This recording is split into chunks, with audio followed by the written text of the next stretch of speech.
Hello. Oh,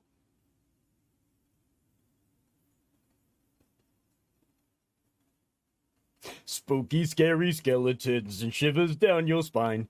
Shrinking skull will shock your soul, seal your doom to mine. So it is back, everybody. What is that? Let's see. What is that? Faceless with the host. Thank you, Faceless, for the host. As you've seen, all the little pumpkins dropping around. Oh, another bit. Lots of bits. Spooky, scary skeletons and shivers down your spine. Shrinking skull will shock your soul, seal your doom to mine.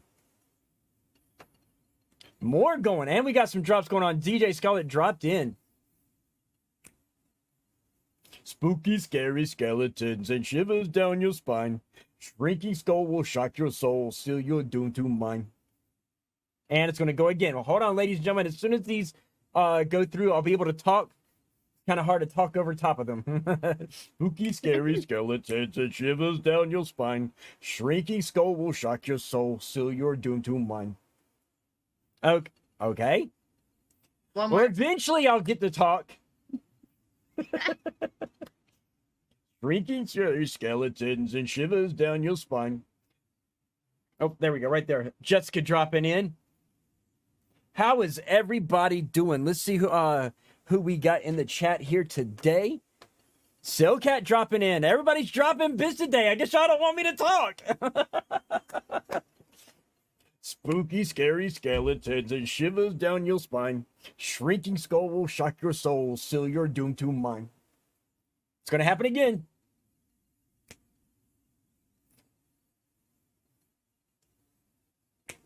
Spooky, scary skeletons and shivers down your spine. Shrinking skull will shock your soul, seal your doom to mine. I know, right? And Jessica, I'll tell you how I'm doing in a little bit as soon as these are all done. Scary skeletons and shivers down your spine. Shrinking skull will shock your soul, seal your doom to mine. All right. Now, okay, so anyway, guys, hello, how are y'all?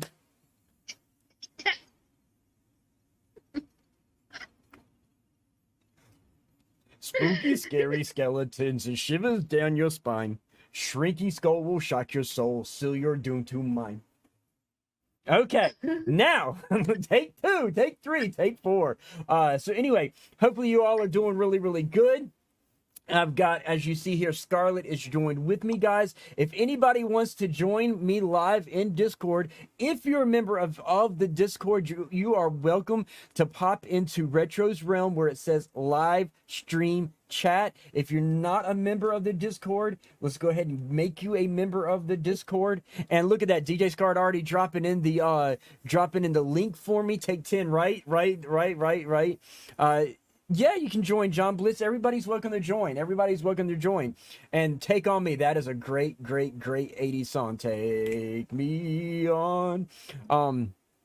So anyway, but yeah, so feel free to join. Anybody is welcome to join the Discord. We're going to be talking about paranormal tonight, of course. So let's make sure we stay on topic. Keeping up with things, as everybody know, we're going to continue with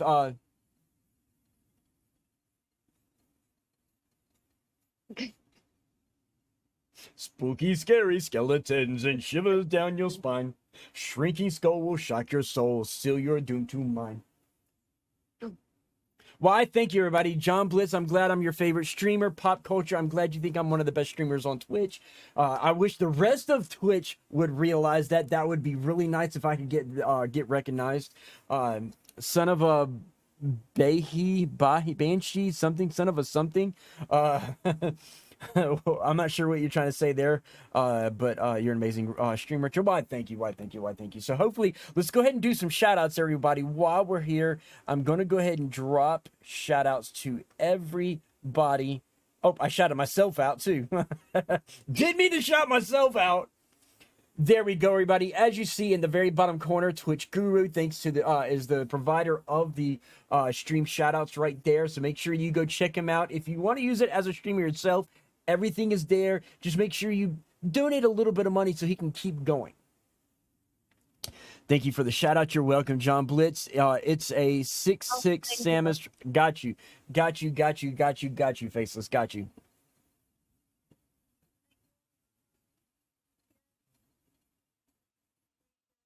Creepy, scary skeletons and shivers down your spine. Shrinking skull will shock your soul, seal your doom to mine. There's Jessica and cosplay right there, everybody. So make sure if you see someone that looks like they're interested, like that interests you in a streamer and you haven't followed them already, make sure you follow them if they seem interested. Let them know that you found them through me. Give them a, hey, look, I found you through Retro. I love your stream, blah, blah, blah, blah, blah. You're welcome, Jessica. Vegetron. Veg is here. Glad to have you here, Veg. Yes, we're going to be talking later about Mr. Crowley.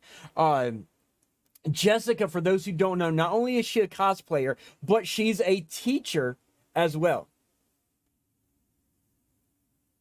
So she's a teacher, a cosplayer, and a streamer. So definitely check her out. There is Pop Culture Chameleon right there. Get along. That was an old one. Because he doesn't have the beard anymore. He does not have the beard anymore. He is all clean shaven, looking nice and young. Yourself.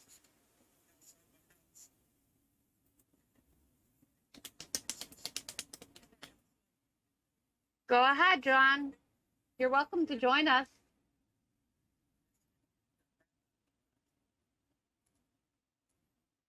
I'm waiting till all these go through, guys. As soon as the shout outs are done, I can continue to, because they're blasting in my ear right now.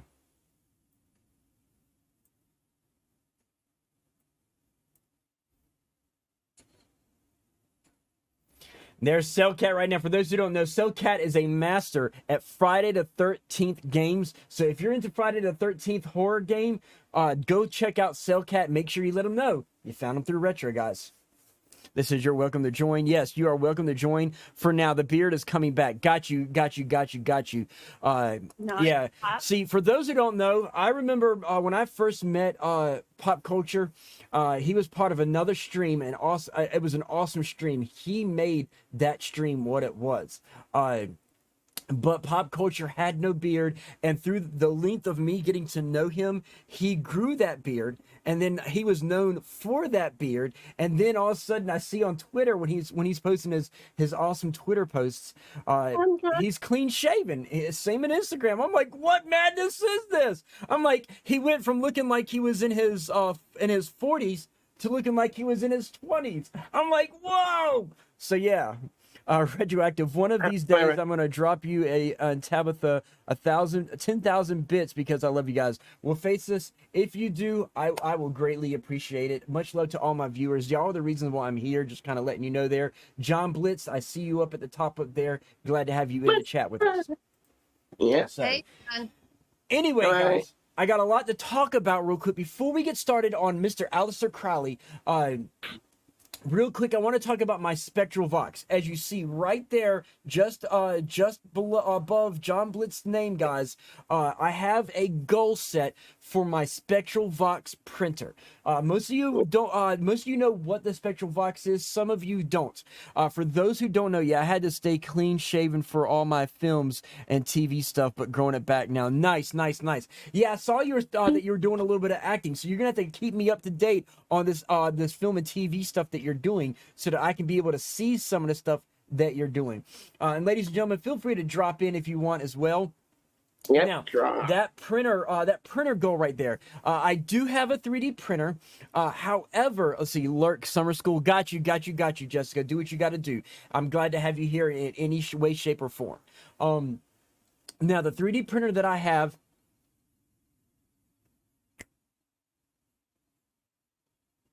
I've never seen a 3D printer. spooky, scary skeletons and shivers down your spine. Shrinking skull will shock your soul, seal your doom to mine. Vance Burton in the house, everybody. Vance freaking Burton is in the house. I'll definitely keep you updated. Good. Let's drop a shout out to Vance Burton and Veg real quick.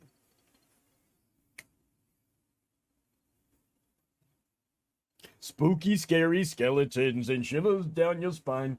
Shrinking skull will shock your soul, seal your doom to mine.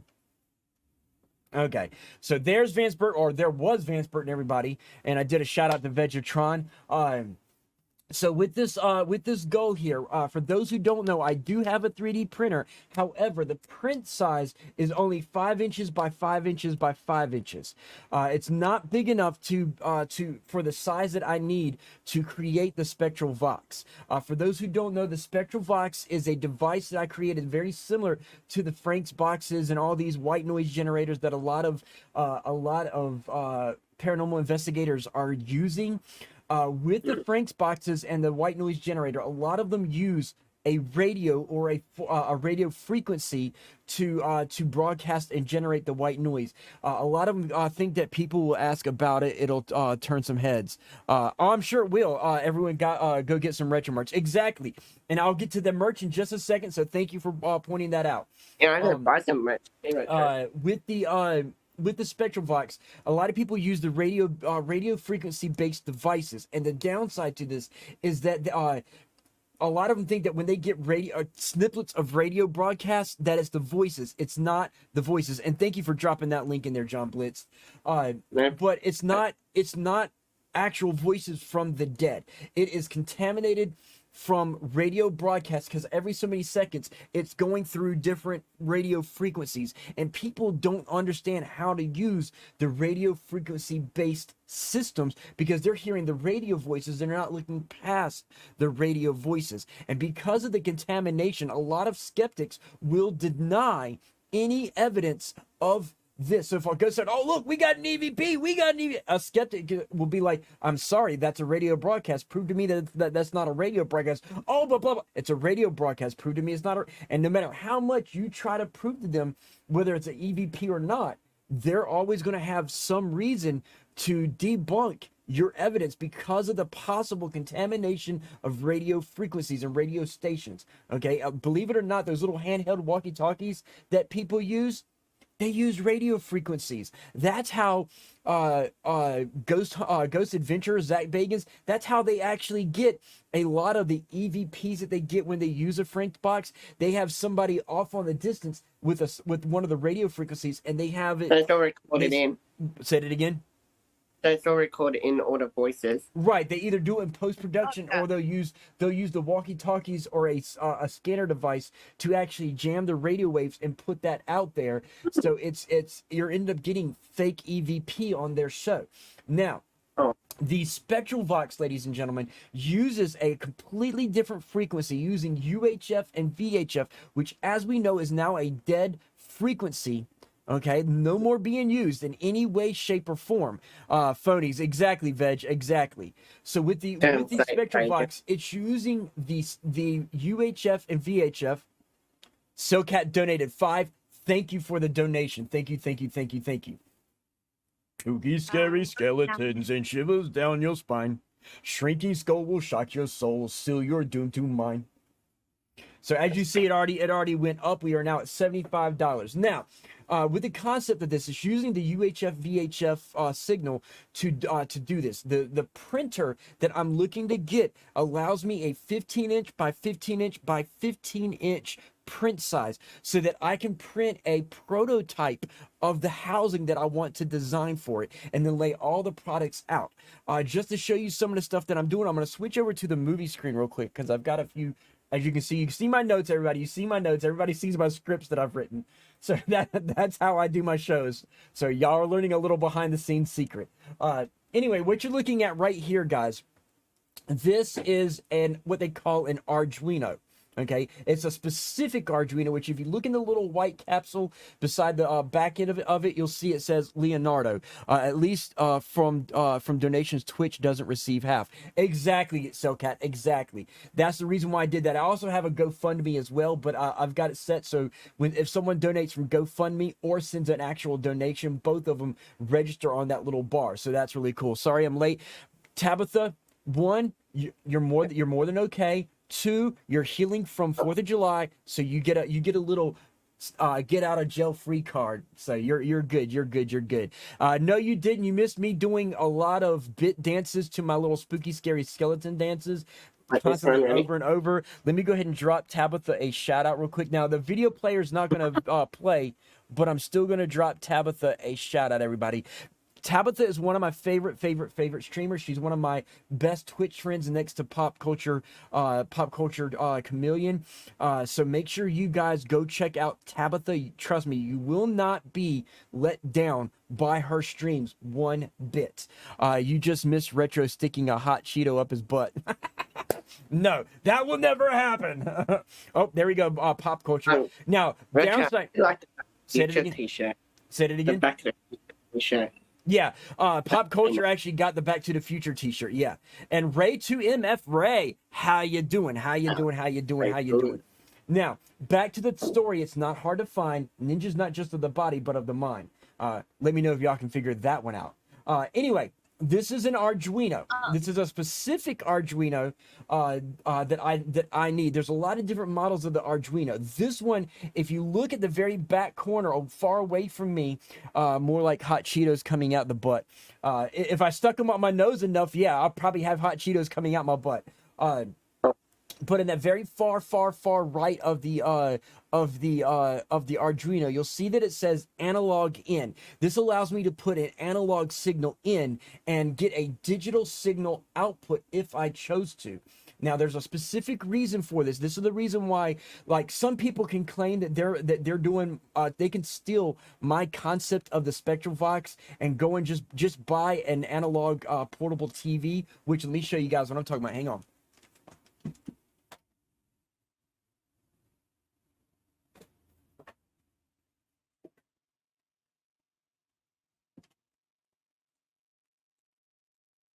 Donated through GoFundMe. Awesome. Thank you. Now, You're welcome. most people, let me go ahead and switch back to the chatting screen. Most people will go and buy one of these, which, yes, I have one. However, I am modding mine. This is all going to be taken completely apart, okay? It is an old school 80s Sony Watchman portable TV. This is going to be taken apart, okay? The housing's getting ditched. Okay, the power source is being ditched. This one uses a AA based alkaline power source. The Spectralvox, okay, is going to be a right veg, right? Hey, I'm retro. The only way to do this, and the reason why I got the specific model is, one, as you see, there is no antenna on there whatsoever. It has no antenna. I got this specific model, and I've got a guy who he's holding on to a bunch of these for me. He has all kinds of different portable TVs, a whole stock of them from the 80s and the 90s and 2000s, up to when the analog stopped. But he's holding on to these specific model. He has 100 of them. Okay, he's holding on to them for me. But once I get my hands on these from him, I'll be able to mass produce what I'm creating. The reason for this is it has no antenna. So with no antenna Are you actually there. creating a ghost box, Retro? Say that again? Are you actually creating a ghost box? Well, that's what I'm pretty much creating. That's pretty much what I'm creating. What's going to happen is once I modify this, since it has no antenna, there's no way for outside interference to contaminate anything that's being output by this. Okay, now. With this, guys, the reason for the changing of the alkaline to lithium, I'm using a lithium rechargeable battery because, as we know, with paranormal, if there's real paranormal activity, it's going to suck out the power from the device and drain it down to where it doesn't work. Okay, now I'm being preemptive in this. I'm using a lithium-based power source similar to your cell phone batteries and a lot of newer digital watch batteries. So it's going to have a lithium-based system, but I'm modifying it with a solar charger to it as well, so that the batteries are drained. We got paranormal activity, guys. What are we going to do? We don't have the Spectralvox working. No problem. It recharges from solar. Take your flashlight out, charge it up a little bit, it's good to go. So I started thinking ahead of things for making my paranormal devices. So the Spectral Vox will be one of the first paranormal devices that has a solar recharging system. Say it again, John. That would be awesome. Would you sell it on the market, Retro? Yes, I do plan on, once I make the prototype, ladies and gentlemen, I will be making more of them. That's the reason why the guy I just met on eBay that has all these, he's holding on to them for me so that I can mass produce them. I got to create the prototype. That's what this goal is for, so that I can create the prototype, and then I'll be able to mass produce these out there. And I want to be able to do an actual live stream to get you guys to see how it works. Now, going back to the movie screen, with this Arduino, I'll be able to take that one portable TV and pump some of its digital capabilities into the Arduino, and then with the analog in, I'll be able to take its speaker out of the speaker port, disconnect the speaker of it, and run where the speaker wires into the analog, and with certain software coding, it'll actually convert this signal, okay, and output it to a speaker like these right here.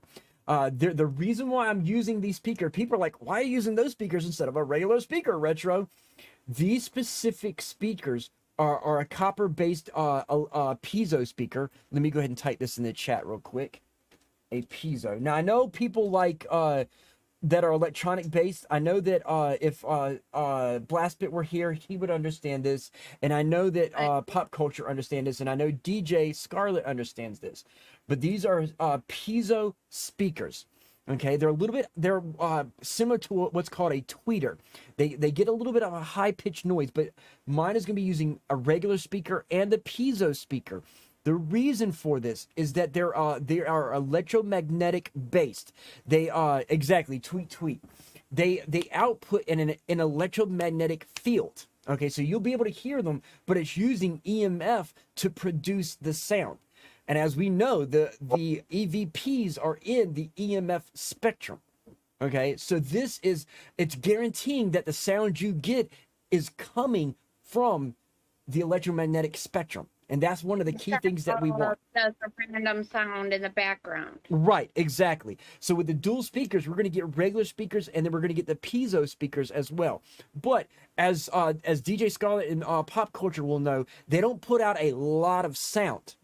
Okay? So what I have to do, that's the reason for this right here, is that with them having the analog output or the analog input converted to a digital signal, it's and then back to it, of course, an electromagnetic through the speakers. This is going to allow me to create a version of the amplified listeners, and it's amplifying the electromagnetic sounds coming through those. So we're getting the EMF speaker and the regular speakers outputted from this device, so that you're getting a louder sound, okay, from both the regular spectrum, our regular audio that we can normally hear, and the EMF spectrum. This in turn is allowing us to use our digital voice recorders to be able to record stuff. Now, in future models, I will eventually, using the Arduinos, build a digital voice recorder into this Arduino. And that's another reason why I want the Arduino, is so that I can build a digital voice recorder into it, so it's actually recording what you hear as you hear it. And then I'm going to pump a microphone into it so it records you talking and the EVP as well, to make it a massive box. But the very first iteration is only going to be able to pick up sound in the electromagnetic field with a white noise generating in both spectrums as well. So that's the reason for what I'm trying to put out to you guys. That's the reason why I have the goal and trying to move that way. So I appreciate those who've already donated. Silcat, DJ Scarlet says she's donated. Yes. Mine isn't in there yet. Oh, no, okay. So this won't register with the GoFundMe. The GoFundMe. I have to go and click accept. Once I click the accept, that auto updates. Okay. Yeah. So the downside is you have to actually hit an accept button for this to work. Well, for this to work. What was that, John? Would you sell it on your own store one day, like your own ghost Yes, shop store? yes, I will be. Once I get the prototype made and do some investigations so that people can see it work, and I'll have actual video product showing it working. I will then turn around and make it available on my merch store. They will be available through my merch store. If I can't do it through my merch store, I will make it available through either eBay or Etsy or a shop like that. I'm not sure how or where, but I will be making it available. Even if I had to do it through Etsy and create an Etsy link in my About Me section, I will be making them available once I get the prototype made and polished up and tested out so people can see it working. So they will be made available to the public eventually, yes. And Nether Strike, welcome to the stream. Let me go ahead and do a shout out to Nether Strike, everybody. Bam. There we go. There is a shout out to Nether Strike. So welcome in Nether Strike. For those who don't know, Nether Strike has become a quick friend of mine online through Twitch, thanks to Tabitha and watching him through Tabitha and Baron. But one cool thing is that Nether is actually 2 hours away from me. So I plan to do some paranormal investigations, and I'm going to try to hijack Nether Strike and have him join me on some of my live stream hunts. So now that I know that he's 2 hours away from me, I have somebody to do some paranormal investigations with me, guys.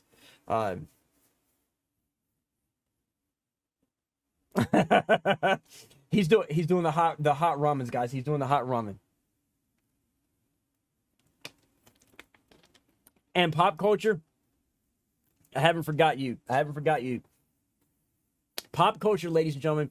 When I do my first traveling investigations, pop culture is going to be one of the first. And definitely come to Australia. We got some good haunted places here too. Australia will have. I do plan to go overseas, John, and I'll make sure that Australia is the first overseas one that I go to. But that's going to take a lot of money and a passport, and I've got to finagle a passport because, thanks to COVID and not being vaxxed, I can't get a COVID. I can't get a passport right now. Unvaccinated people are not allowed to have passports. Thanks for the shout out. Anytime.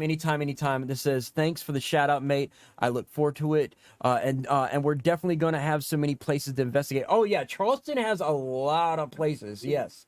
There's a few places that I've researched and I want to go.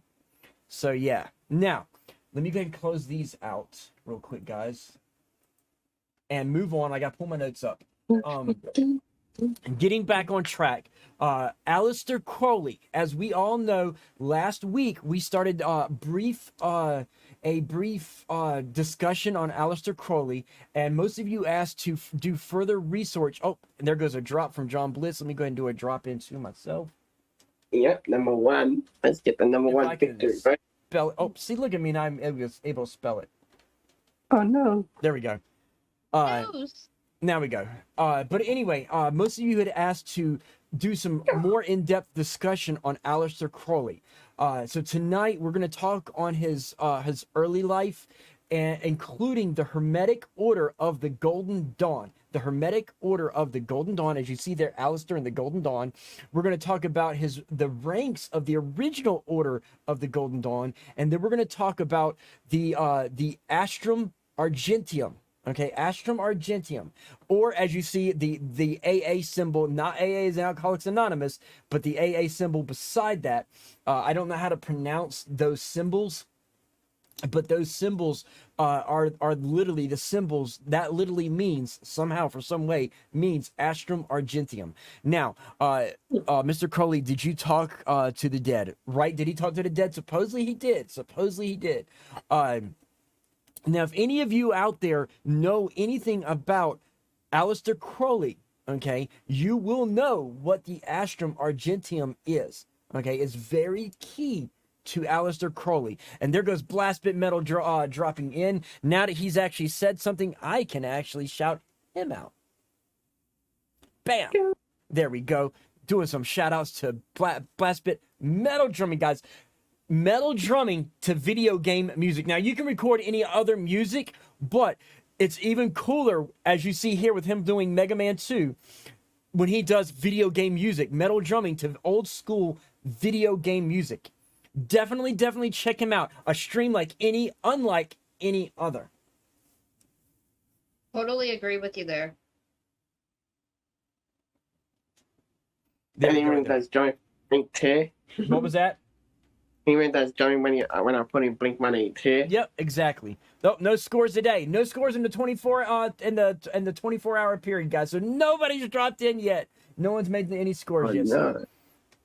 Anyway. No, not. Following tonight's stream, guys, I will be making the PDFs of the Golden Dawn that I used for this research. Okay, for tonight's episode, the PDFs that I used will be made available in my Discord. So if you're a paranormal person or somebody interested into Aleister Crowley, or if you're interested in the Hermetic Order of the Golden Dawn, I will be making some of the Golden Dawn PDFs available in my Discord in the Paranormal Discussion channel. So they will be made available later after I stream tonight. What I'm gonna start doing from now on is not every single PDF that I have, because believe it or not, ladies and gentlemen, I have 750 gigs of paranormal books in PDF format. Not to mention, I have stacks upon stacks upon stacks of physical, actual books of the paranormal and the occult as well. Is it true you were kicked out of the Golden Dawn for doing the truffle shuffle during the occult ceremonies? Shh, we won't talk about that. We won't talk about that. There's no video proof of that, so it doesn't exist. Okay. Anyway, continuing on with the discussion, guys. We're gonna talk about those three things here. We're gonna start with Aleister Crowley. A little bit of details that I didn't go into last week is that Aleister Crowley was born to a preacher, okay, and spending the first part of his life in an evangelical Christian environment. His father ended up passing away when he was 11 years old, and it quickly changed his beliefs. Now, I fully understand this because some of you know this and some of you don't. I lost my father at 12 years old. He had a lung and kidney infection thanks to being sprayed with Agent Orange during the times of Vietnam. So I know what it's like to lose a father around the 11 to 12-year-old age spectrum. So I know how quickly beliefs and thought patterns and someone's life can change, even at that young of an age. And at that young of an age, you're an impressionable person. Definitely you are. Right. So because of this event, he began rebelling and questioning the Bible, and engaging in many different activities that the church pretty much frowned on. As we discussed, at the age of 20, he pretty much adopted the Gaelic spelling of Alexander, which is Aleister. When he was in college, he was pretty much planning a career in Russian diplomacy. However, he ended up developing an illness that pretty much caused him to reconsider his career path, and it directed him further towards the occult. Okay, so thanks to this illness that he contracted, and the death of his father, literally his future. Say that again, John. When did this guy die? Is he still alive? Oh no, this guy's dead. I'll get to that. He died. He died in the early 1900s, way back in the day. I'll get to that here in a minute. But anyway, as we know, with the death of his father and his rebelling against Christianity and questioning things, or is he? He may have put his mind in somebody else's body. For all we know, he could be me in my body. I could be Aleister Crowley. But but anyway, in 1898, he left Cambridge and turned his focus onto the hedonistic pursuits, and for that he ended up joining the Hermetic Order of the Golden Dawn, pretty much a group that was dedicated to paranormal and occult studies. Okay, so if anyone ever wants to know the basic understanding of the Hermetic Order of the Golden Dawn, they were nothing literally more than a research society and studies of the paranormal and the occult. The order was founded. It had three founders. It was founded by three people. William Robert Woodman. Let me type his name in there so in case you guys want to do further research on him. William Robert Woodman. The other person is, do they still exist? We'll actually get on that. That's actually one of the things we're going to talk about, Snowcat. So I'm glad you asked that question. We will answer that in these notes. I figured somebody was going to ask. I just didn't know who, and it ended up being Snowcat that asked the question. Preemptive thinking. Right, John? The other is William. I can't even type today. William Win Wescott.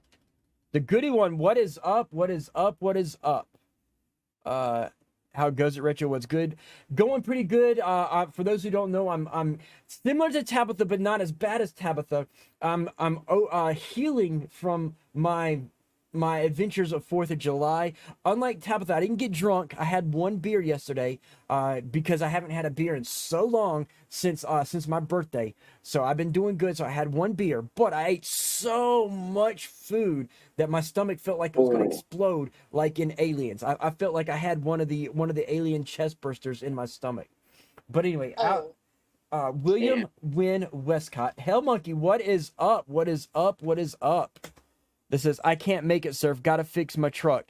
Hey, it's all good. Do what you gotta do, Hell Monkey. You're here for even a brief second. You're one of my go-to people, Hell Monkey, so I'm glad to have you here even for a brief second. For those who don't know, Hell Monkey is one of my experienced paranormal people, along with Tabitha and Onyx Demon, so I'm glad to have him here even for a brief moment.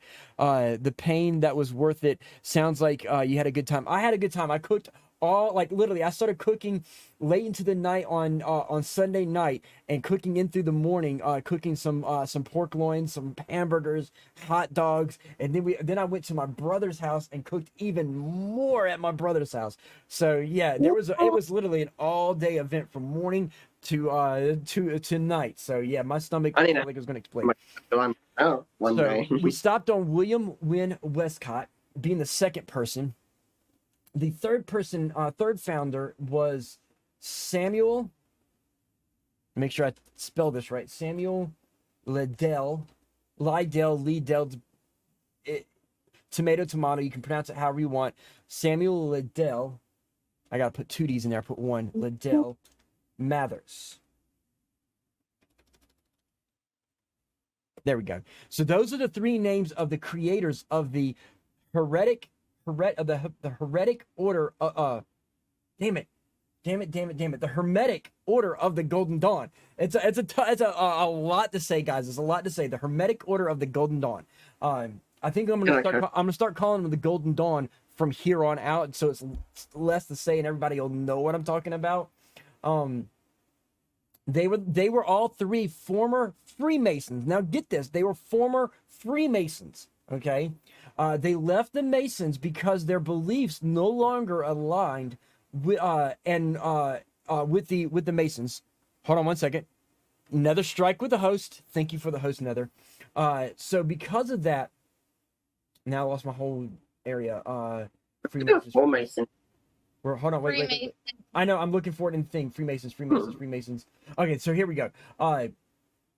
They left the Masons because their beliefs no longer aligned with the Masons, and with Wescott as the main driving force, they created the Golden Dawn, which was based on a system of hierarchy and initiation similar to the Masonic lodges, with one major difference being that women were admitted to join on an equal basis with men. I'm having a strong Belgian beer. Nice. Belgian beers are actually smooth and good. I like Belgian beers.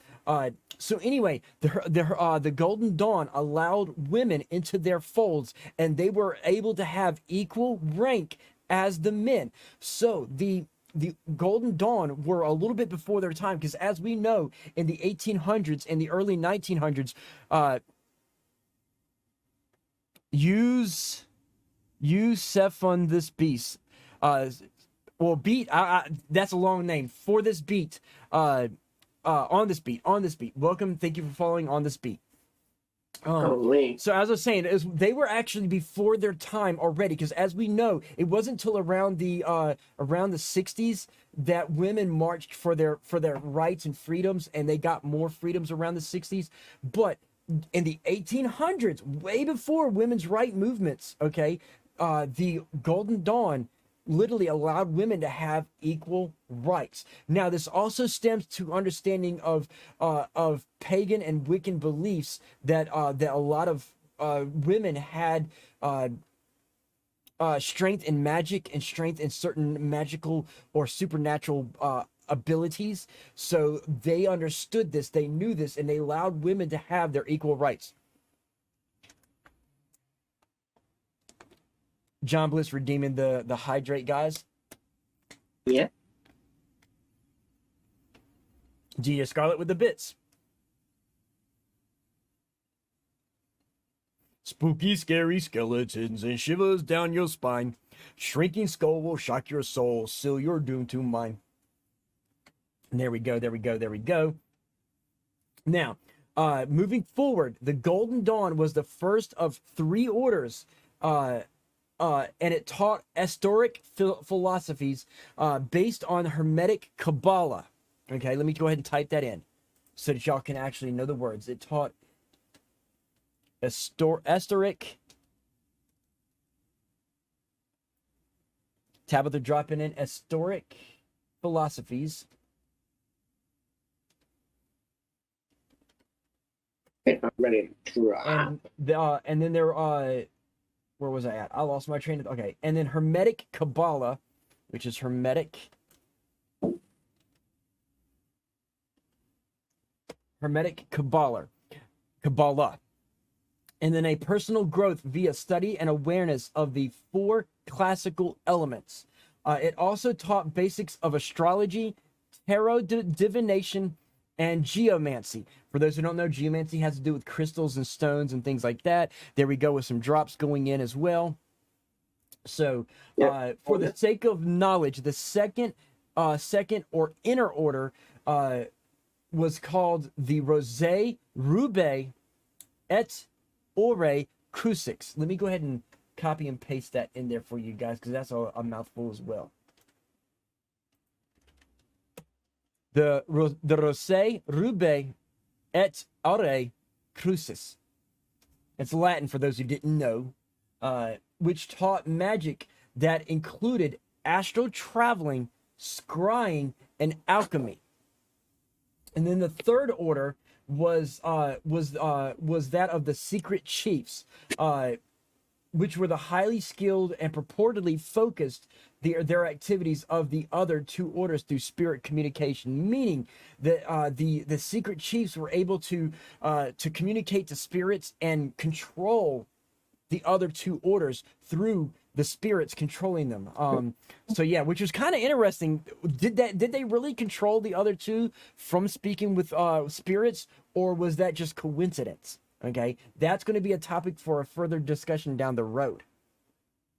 Okay, now, toward the end of 1899, most of the order became dissatisfied in the leadership of matters. This is where we're going to get to information that we talked about Crowley in the brief discussions, but a lot of this was because of his growing friendship with Aleister. Crowley was refused initiation into the second order, and Mathers overrode this decision and initiated Crowley himself on January the 16th, 1900. This was the final straw for the London adepts, or basically the London members of the Golden Dawn. And on March 29th, most of the London members voted to remove Mathers as chief and expelled him from the order in which he helped create. Let me, hold on one sec. I misspelled voted. Let me save that, because I'm posting the notes into Discord. So so pretty much at this point here in March 29th, 1900, Mathers was no longer a member of the Golden Dawn that he co-created with the other 2 Williams. Okay. From 1901 to 1903, let's see, SoCat said, what did they have against Crowley? Pretty much Crowley, with Crowley and his beliefs, he was basically researching stuff that So there were darker, older practices that were no longer used after the creation, and Crowley wanted to learn these older practices. Okay, and the Golden Dawn didn't want to have anything to do with these older practices, and for Crowley to him going around asking, hey, look, what do you know about this practice? What do you know about this practice? What do you know about this? What do you know about that? He kept asking about all these darker, older stuff that were pretty much forbidden practices of the Golden Dawn, and he kept asking about it. So he pretty much unnerved a lot of the members, and they didn't want him to go into the Second Order to be able to get his hands on some of these older teachings. And so, because a lot of people didn't like him, and they didn't want him to be a part of it, like I said, Mathers took it upon himself. And hang on a sec, I gotta hydrate myself, guys. Yeah. So Mathers took it upon himself to pretty much indoctrinate him into the Second Order against the wishes of the Order, because it was supposed to be a group thing, and he was like, well, fuck y'all, I created the group, so I'm gonna do it whether you like it or not. And that pissed off the London Order even more. Now the hatred towards Crowley grows even more after a certain point, which I'm getting ready. Did he get assassinated? No, he never got assassinated. So from 1901 to 1903, the Order pretty much fell apart and was pretty much no more. Once Mathers realized this, he made efforts to reestablish it in London, bringing together those that still remained loyal to Mathers. Bone Thugs, what is up? Welcome to the stream. Welcome. And Baz is here. Welcome, Paladin Baz. Give me a second, guys. Let me drop some more love to these guys. We got Paladin and we got Bone. There we go. Dropping some shout out love to Paladin Baz right there. My brother from the UK. And we're talking about people from the UK, so I'm glad to have Paladin Baz here. Dude! For those who don't know, me and Paladin, he was one of my PlayStation Fallout buddies, so I'm always glad to have him in the stream. He plays a wide variety of games and does a lot of crazy stuff. And then we're going to get back into the subject. And then there's Bone Thugs playing some World of Warcraft, everybody. And he's talking about George Michael and Kenny G, talking about some 80s and some 90s right there. And it looks like Bone Thugs is either drunk or high because he can't type.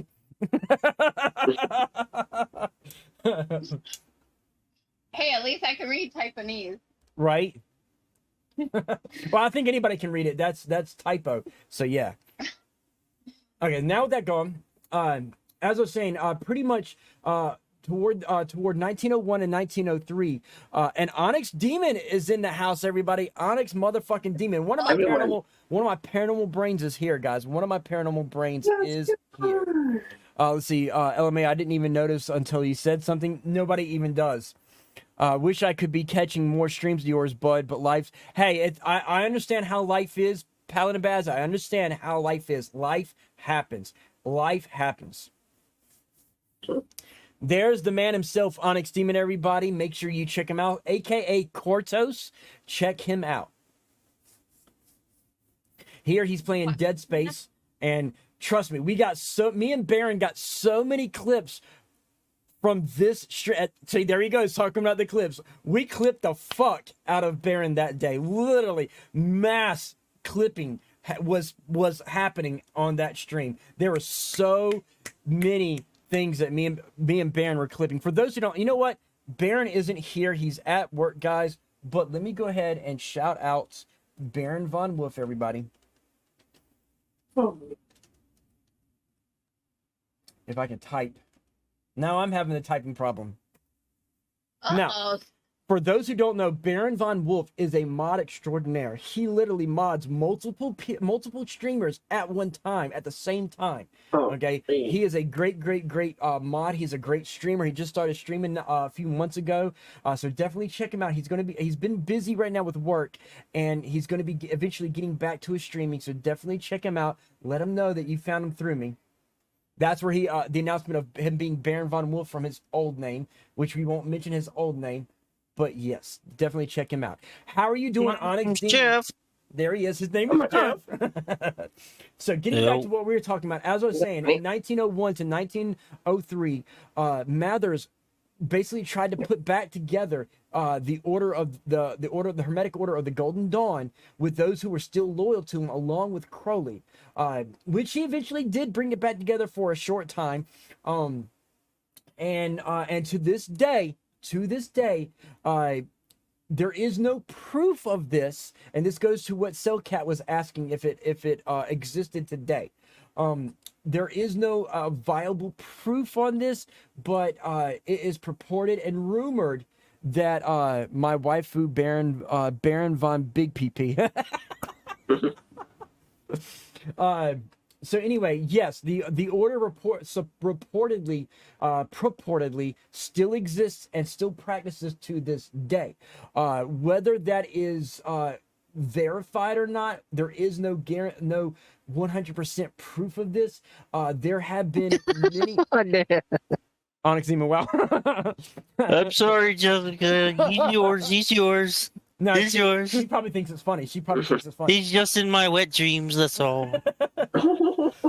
But Cellcat, the order still somewhat exists today. Supposedly, there's a lot of people claiming this as today we have social media, but how did people interested into the cult find each other in the 19th century? A lot of different ways. One of the ways that a lot of members are found were through libraries, and there were a lot of occult stores. Believe it or not, there were occult stores that existed in London in those times. Lots of them. Yes.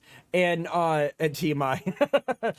So with these stores, if you were in these stores and you showed certain interest in certain aspects of certain magical properties and religions and occultism, members of the order were in these locations, in the libraries, in those certain sections and different things like that. And they would see somebody, they'd be like, oh, you're interested in this? Well, would you like to join my order? You know, would you like to be a part of the Order of the Golden Dawn? Would you like to be a part of the Hermetic Order of the Golden Dawn? Would you like to be a member of our group? So pretty much that way. But a lot of times it wasn't predominantly done that way because they ran things like the Masons. Is there a reason for there being that many occult stores in those times? Yeah. There. I mean, go ahead. After the whole witch burning scenario died down, and it was proven by society that witches weren't real, quote unquote. You know, people dove deep into it because the magic is something everybody wants. You know what I mean? So, like, in layman's terms, it's more of an obsession. And people gravitate towards it that are curious. And then when you're curious, it's the same as anything else, like right now. Curiosity can turn into a hobby, can turn into an obsession. You know, there's still occult stores these days that you go into and be with like-minded people. Oh, and yeah. Even in New Orleans is filled with a lot. New Orleans is huge of voodoo, right? So there you can find them. There, it's all out there. Now, a few of them in my town. Right. Now, in the early times, in the original iteration of the Golden Dawn, the becoming a member wasn't a hey, would you like to join us kind of thing. Back then, it was you knowing people and. It says New Orleans is the voodoo capital. Yes, it is. And I want to go back to New Orleans so bad, both for Mardi Gras and for the aspect of the voodoo stuff. And I want to do some investigations in New Orleans so bad. But money-wise, I can't afford the trip. Eventually, one day, I'll be able to afford the trip. If I can get my hands on RV, I can do the trip. But no, originally when they first formed Onyx Demon, skeptical people would be told it's herbal and home remedy stores. Exactly. I have a book from 1820 on the witch trails. I can post it in Discord sometime. Feel free to. I would love that, Cellcat. I would love that. I would love that. I don't even know if I have the book that you're talking about. I may have it. I may have it. I may not. I don't know what the book is. I'd have to see what book, which you have, and if I have it, then we'll go there and we can do some discussions on that as well. Back to your question. Okay, I would be interested in looking at that even. Right, and I know Tabitha would as well. With the three original creators, the two Williams and Mathers, they were former members of Freemasons. So originally it was similar. The becoming a member of it was similar to the Order of the Freemasons, where I won't go. I can't go into how to become a Mason. All I can say is when it comes to Freemasons, the door is open. You have to knock. That's all I'll say. That's all I will say. The door is open. You have to knock. Okay. And it was pretty much the same way with the original iteration of the Golden Dawn. The door was open. You just had to knock. What are people Mason? Say that again. What are people to Freemason? The three original creators of the Golden Dawn were former members of the Freemasons, and they left because their beliefs were different, were no longer aligned with the Freemasons. So that they pretty much ended up leaving the Freemasons and creating the Golden Dawn. So yeah. And then my day's so fucked up. I didn't even realize it was Monday until I saw you were live. Hey, it's all good. It's all good. It's all good. It's all good. It happens. Tabitha came in slightly late. It's not like I'm not going to come hunt you down. Onyx Demon, why aren't you there? Right? So yeah, I meant the voodoo capital of America. Retroactive dude, I just found out my mother got a video of me sleeping. It was fucking funny. I looked like I was riding my bike. So Faceless, what you need to do is next time you stream, have that video pumped in, share that video to Instagram and to Twitter, and use it as a way, and TikTok as well, and add your stream URL and use it as an advertisement to get yourself some views. And if you want, you can post it in my Discord in the clips or something like that, so we can all have fun of looking at you. Now moving forward, I'm going to be talking about the ranks of the Order of Dawn. Now this is in-depth stuff that you're not going to completely find on the internet per se, unless you've had the books that I have. And I will, again, at the end of the stream, once I'm done with a few things, I will be posting my PDFs on the Order of the Order, or the Golden Dawn books and PDFs in my Discord. But the First Order, the ranks of the First Order, newest members were Zeophytes. Then you had Zealoters. Let me go ahead and type these in there as well.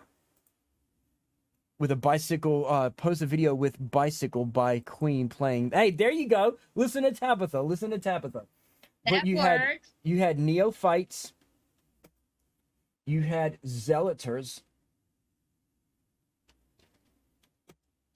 You had Theoricus. And I know a lot of this sounds like Harry Potter stuff. And there's a reason for that. That's where it came from, Harry Potter. Right? None of it was brought through within it. None of those are from Harry Potter. You said none of them are, or you said they are or they aren't? None of them are. Yeah, none of them are, but they sound like they would be in Harry Potter. You had Practicus. You had the Philosophus. The Philosopher's Stone. And then the last rank was the Intermediate. If I can spell this right, bear with me because I'm misspelling this. Intermediate. Okay, so those are the ranks of the First Order, which was the First Order, which was the Hermetic Order of the Golden Dawn, the First Order. Then you had the Second Order, which were the Adeptus Minor. Holy crap, you guys! I think I just blew a funny fuse. Okay, you blew a funny fuse. That's awesome. Then we had the Adeptus. What did you do? Hagrid was the strongest wizard of all time. Yes, he was. And a lot of people don't realize that. Adeptus Major. And then you have the Adeptus Exemptus. Why is the Adeptus Minor above the Adeptus Major? Well, no, It's I'm going from the lowest to the highest. Oh, okay. Yeah, I'm going from the lowest to the highest. And yes, Hagrid is OP. Basically, he who shall not be named got Hagrid kicked out of school, and he never got to learn how to do magic and control his magic. But most magicians have to say, what is it? Leviosa. They have to actually say the words. Hagrid is the only person in Harry Potter that can cast magic without speaking. Okay, even Voldemort. Well, it's not that he's not the only wizard that could, but he did it without formal training. Right. Well, not even that, but he was, like I said, he was one of the ones who did it without speaking. So yes, and without training. So he didn't know what to do. He didn't have the training to be like, oh, boom, and do. Well, that's the rumor, right? That's why Voldemort got him expelled, because he knew he was going to be the real threat. Exactly. And he was in the end. Yep. Exactly. Now we're going to get ready to move to the final and third order, which is the Magister Templi. Magister Temp. The Magus. Magus. And then the Magus. There's many different ways. Tomato. Ipsis. Potato. Ipsis. Vagina taco. I can't pronounce this one, guys, but Ipsissimus. There we go. That sounds like an Egyptian god. Right? Right? Jesus. Ipsissimus. Now, with these ranks, there was Now, this is where it's going to get into some Egyptian stuff as well. But with these ranks, there was also a grading system. The grading system went along with this, but for now, that is pretty much of no matter. However, it was related to positions of the Tree of Life. Okay. What century is this in? This is it started in 1898. Okay. And it ended in the 1900s, and then in 1901 to 1903, Mathers re-brought it back, and at some point, which I'll get to, probably around 1907, they basically disappeared, and no one's ever heard of the group and heard from the group and knows anything. So pretty much they became a true probably secret. Because they turned to the fucking Illuminati. Possibly. Yeah. Or they became a secret society and no one knows anything about them. Yeah, like the skulls. Right, exactly. They could be sub-secret to where not even the Illuminati I love that knows movie. they exist. I just watched it the other day again. Hell yeah, you're awesome. Now, moving forward, we're going to be talking about the formation of the Astrum Argentium, okay, or the AA as you're seeing there, the Astrum Argentium. After his stint with the Golden Dawn, Aleister takes on traveling the world and further developing and learning spiritual practices. Where in Paris he met Rose Kelly, who he married in 1903 out of convenience, and then they later fell in love. They bonded over their mutual love of spiritualism, and during one of their meditation sessions, as mentioned last week, Rose reportedly passed on a message that the Egyptian god Horus was waiting for Crowley. Okay, Aleister ended up pursuing this and was said to have made contact in 1904 with the spirit named Aiwass. I don't know how to pronounce this right, so maybe either Tabitha or Onyx can help me pronounce it. Aiwass. I'm not sure how to pronounce it, but that's the Egyptian. I would say the A in the I is probably silent. It might just be was. See, and I'm not sure. I'm not sure how to pronounce it. So, if anybody knows how to pronounce this term, please feel free to correct me. I've never seen that term before.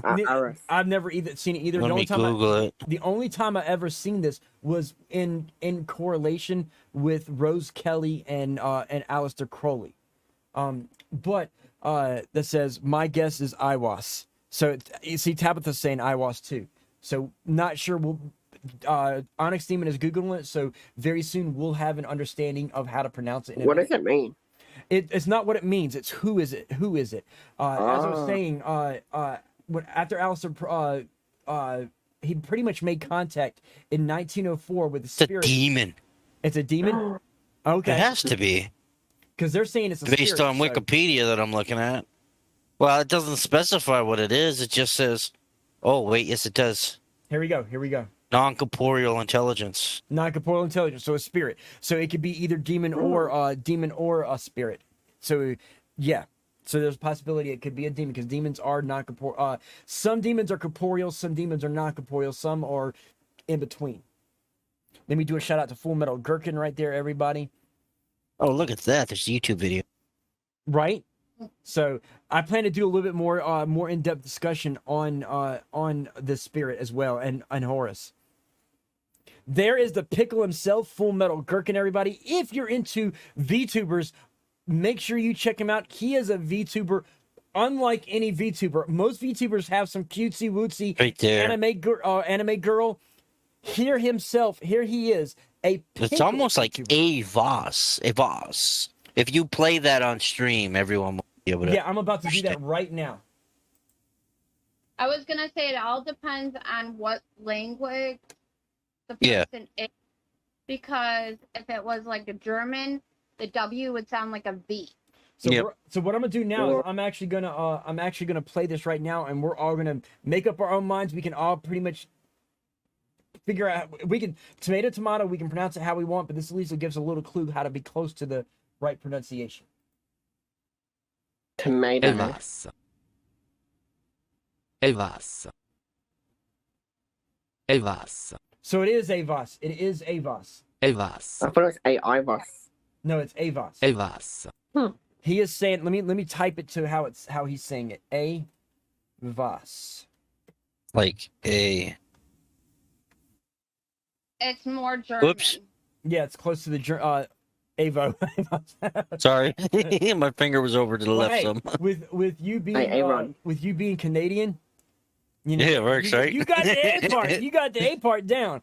Paladin, Avos. that's what I was hearing too. Avos. So yeah, we're from here on out. Anytime we refer to that spirit, we will call it Avos. Everybody, until somebody who is legally or properly educated on it can correct us. From here on out, we will call it Avos. You would need a specialist for Aleister Crowley for Right, someone to be able to exactly. understand And that, I'm though. not- and I'm not- That's probably very few and far between. It is, and I'm not a Crowley expert. I'm knowledgeable in Crowley, but I'm not a Crowley expert in any way. But so anyway, as I was saying, he Could have just been a hallucination due to his psychosis. well, see, I'm gonna get to this. So basically, it was Rose Kelly who contacted him, but Aleister pursued this in 1904 with the spirit the spirit named Avos, who was said to be the messenger of Horus. It was during this time that Avos was said to have given to him the text that would later become. Crowley was an expletive in Fallout, right? Right? Yeah. Hang on one sec. It was called the Book of Law. Law. And I have the PDF of the Book of Law, everybody. I do have the book of. I won't make it available straight out in my Discord. But if you want the PDF of the Book of Law, join my Discord and hit me up in a message in Discord, and I will be glad to send you a copy of the Book of Law. So anyway, the message that and teachings that Avos sent to Crowley would become the Book of Law, or otherwise known as the Sacred Text of Thelema.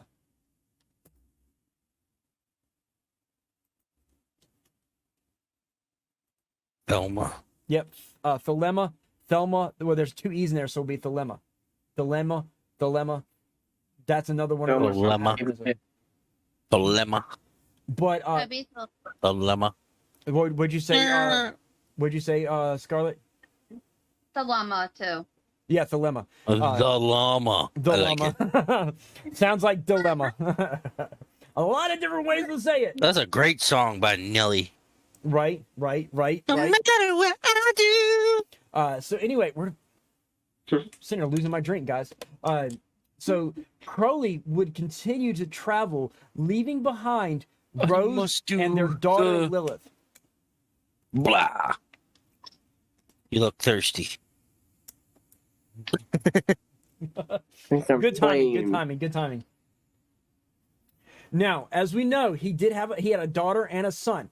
Lilith was named after the supposed reported first wife of Adam, which was not Eve, which was supposedly Lilith, but that will be a topic for another discussion down the road. So his daughter was named after her, but he would continue leaving behind Rose and Lilith. I misspelled that, so I have to retype that. Hang on one second. I'm finding a lot of spelling errors. And there goes Full Metal Kirkland with the butt. As y'all don't know, I do have sounds available, maybe. I was gonna say I didn't There hear we that go. one. There it goes. And I've added new ones in, by the way. Watch this.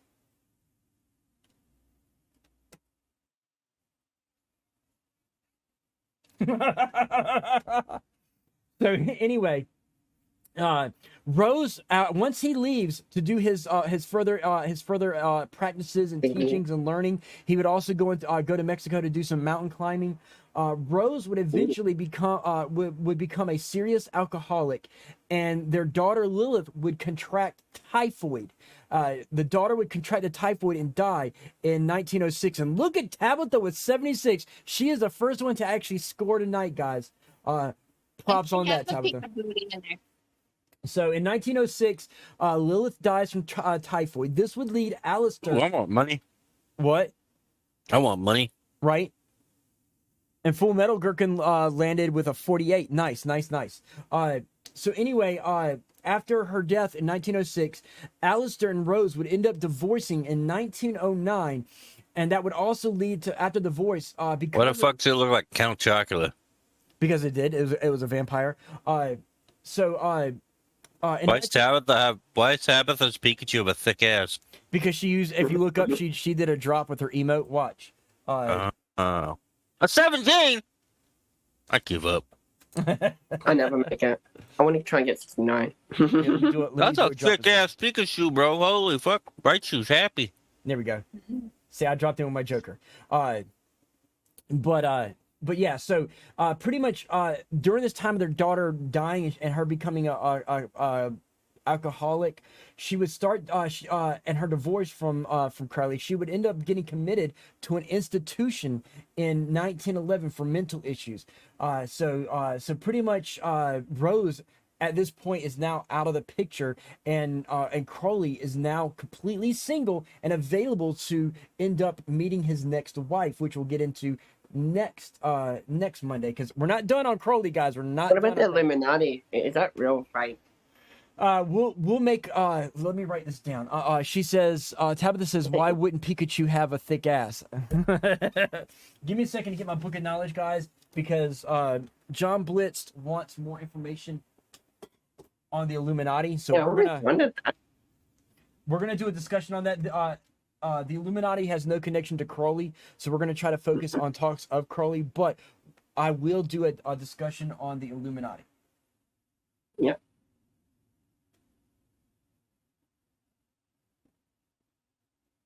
Okay, so there we go. I got it written down in the book of knowledge, guys. We will do a discussion on the Illuminati down the road. Is it confirmed or fake? Now, we're gonna do more than just that. We're gonna do more than its confirmed fake. We're gonna do its original creations and the different versions of the original Illuminati and the Illuminati that exists today. Because most people don't know that the Illuminati that exists today, purportedly having Jay-Z and Beyonce and a bunch of other celebrities, is not the same Illuminati that was originally created. Two different groups. They just took the newer group took the name of the Bavarians. So that's one of the many things that we'll actually later discuss on. But right now we're going to be. What was that? 1700s, right? Yep. Yeah. Bavarians. Yeah. It was some members of the Masons, or people who wanted to be Freemasons. One member was kicked out, and the other members that weren't allowed to join, they formed the Illuminati, the Order of the Light, otherwise known as the Illuminati, was originally also known as the Order of the Light. And they formed that. It was around the 1700s. But again, we're gonna move back into my little bit of notes that I have left on Crowley. Yep. Let's do that. A year after the death of his daughter, and before the divorce, Crowley founded and formed his own organization that would be a successor to the Golden Dawn. In 1907, he creates the Astrum Argentum, or the AA. And again, I don't know what those three little dots mean, but supposedly it's the way to abbreviate the Latin Astrum Argentum. But you know, it is what it is. And this is what would lead him to being branded a Satanist, and would become he would grow his reputation, and that he was more than happy to pretty much roleplay. Once people are like, oh, he's a Satanist, he's a Satan worshiper, he's a Satanist. You know, Crowley was like, okay, people are I'm getting famous. Of course I'm a Satanist. Yeah, I'm a Satanist. Yeah, I'm a Satanist. You want to come to my group and make my group and learn more about what I really am? I'm a Satanist. Come learn more about me. And he played up to being a Satanist. He was not a Satanist, but when people called him that, he used it as a way to get more status and get more known and bring more people to his fold, to his group, the Astrum Argentum. Okay. So that was pretty much the order. From here, from the Astrum Argentum, is where everything from his research into the Enochs, from his research into the Anunnaki, to his research into Egyptians, to his research into hell and heaven and religion and Christians and everything. This is where everything from this point forward, from the Astrum Argentum, this is where everything unfolds, and how so many of us now know who Aleister Crowley really is. Okay, he became a worldwide phenomenon at this point, and to this day, many people write songs and movies and books and other things based on Aleister Crowley's teachings and methods and everything like that. It's during the Astrum Argentum where he starts to do his sexual practices, everybody, which is what we're gonna be doing, spells and rituals that Aleister Crowley did, as well as some of his other formations, and more in depth on the Astrum Argentum next Monday. But yeah, so at this point here, which we'll move on to on next Monday, is where everything goes to. This is where we get the biscuits of light, the cookies of light, where as we pretty much understand is sexual fluids, little biscuits with sexual fluids on them, you know, and his practice of sex as a way of powering yourself up for magic. Okay. Sex magic, and we'll get into that more, and that adds to his sacred text of Thelema and his book of law and book of light. Okay, there is the book of law and there is also the book of light. Hang on one second. Sorry if I just burped in everyone's ear. You're fine. I didn't even hear that one. Okay, a limp biscuit. I don't know if it'd be a limp biscuit. It definitely wasn't a limp biscuit, but I'm pretty sure if some of you are into it and you saw it practicing, y'all would probably, well, at least guys, would go limp seeing it. But we'll leave that alone. Oh. So with that said, that's pretty much all the notes we have on Crowley right now. It is now almost an hour and a half past, so we know what, see, it seems to me Crowley joined the Golden Dawn using a stepping stone to acquire higher occult knowledge, and the other members simply joined because it was edgy and cool at the time. Would you agree with this? Not completely. Some of the members outside of Crowley, some of them joined because they were actually interested, but it was a half, excluding Crowley, half and half. Half of the members were serious about it. Half of the members were wanting to be a social status, like you said, Stillcat. So it was a half and half for the members excluding him. But yes, he used it as a stepping stone. It was to him. It was a pathway to knowledge. He didn't really give a shit about the group. All he cared about was the knowledge that he could procure from the group. But half of the other members were serious about it, and half of the members, it was a social status. So yes, you are about 75% correct on this. Onyx Demon says this is a special abbreviation for the name of magical order, Astrum Argentum. Sometimes the words are reversed and spelled differently, which means silver star in Latin.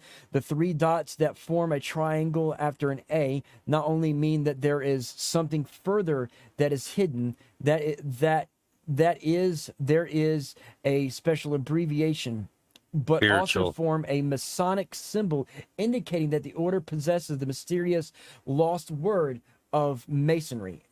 And that is correct. It does have the missing words of masonry. So yeah. I was curious about the 3 dots in a triangle, so I had to look it up, and that's what I found. Yeah, see, and we'll actually go more in depth on this. So make sure you send this to me, Onyx, because that's one of the plans that I wanted to talk about next Monday, is going more in depth about the Astrum Argentum and what the meanings of the 2 words were and its connection. Oh, I found some crazy shit here. Look. Well, don't post them here. Save it. Post it to me. Yeah. I'm sending it to you. Yeah. PDF. I want to do our little thing like we did with Waverly. That would be cool. And there's the message right there. So now, ladies and gentlemen, it is time for what Onyx Demon loves out of this whole stream, and what a lot of you this love. here. I didn't know this either. Is that so? It has 2 definitions for Iwas. The idea to communicate with the Book of Law to Aleister Crowley and Awas. The name of Aleister Crowley's holy guardian angel. Crowley spent many years trying to determine if Awas was merely his higher self or was in fact a non-physical being. Yeah. So he was just going fucking mental. He probably went mental trying to figure that out. Well, see, here's the thing. It's after this point that after the point that he communicates with Avos, that he goes to Egypt with Rose and tells everybody that there are a prince and a princess, and that he is the embodied debunking time. Exactly, Tabitha. It's about to be debunking time. Oh yeah. He literally goes to Egypt and tells everybody that he is the embodiment of Horus as communicated to him through what? He tells people that he is Horus, and that Avos communicated with them and gave them this book and these texts, and that he was the embodiment, the reincarnation of Horus, and had a lot of Egyptians believing it. So Damn. And we're going to get into this next Monday.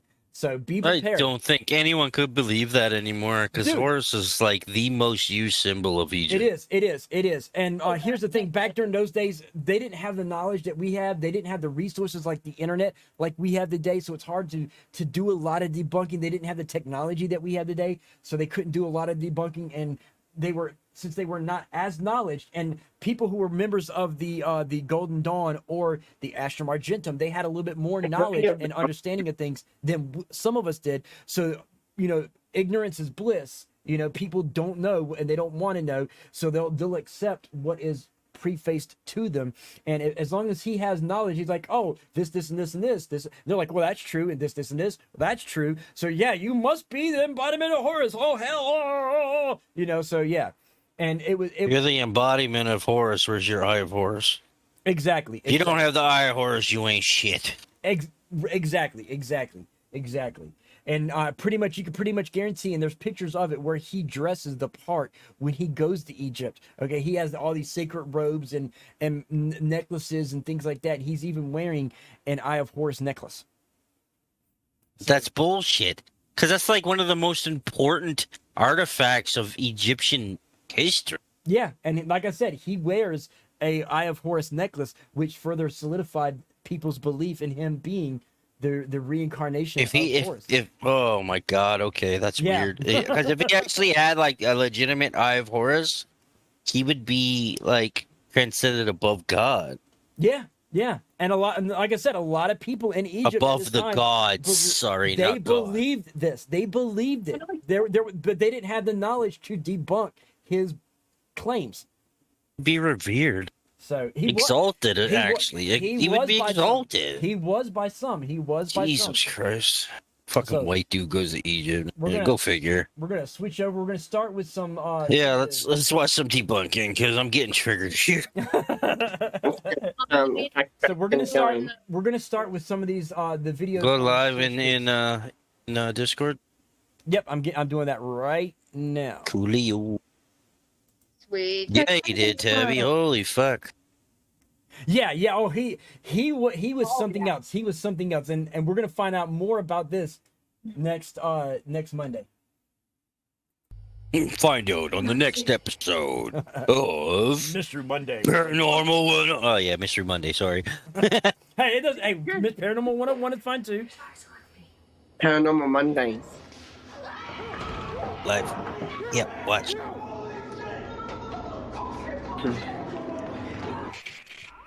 See, but y'all thought that was the actual clip. Let's have a look here. Let's see what we get.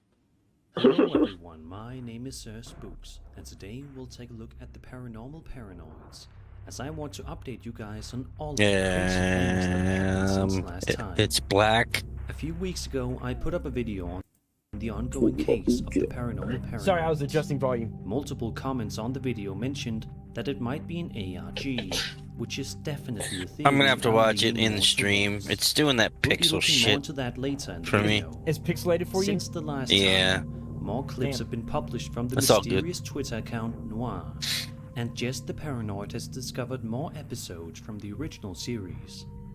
In the last video, we discussed the disappearance of a ghost hunting YouTube crew known as I think the it cleaned up. Paranoids.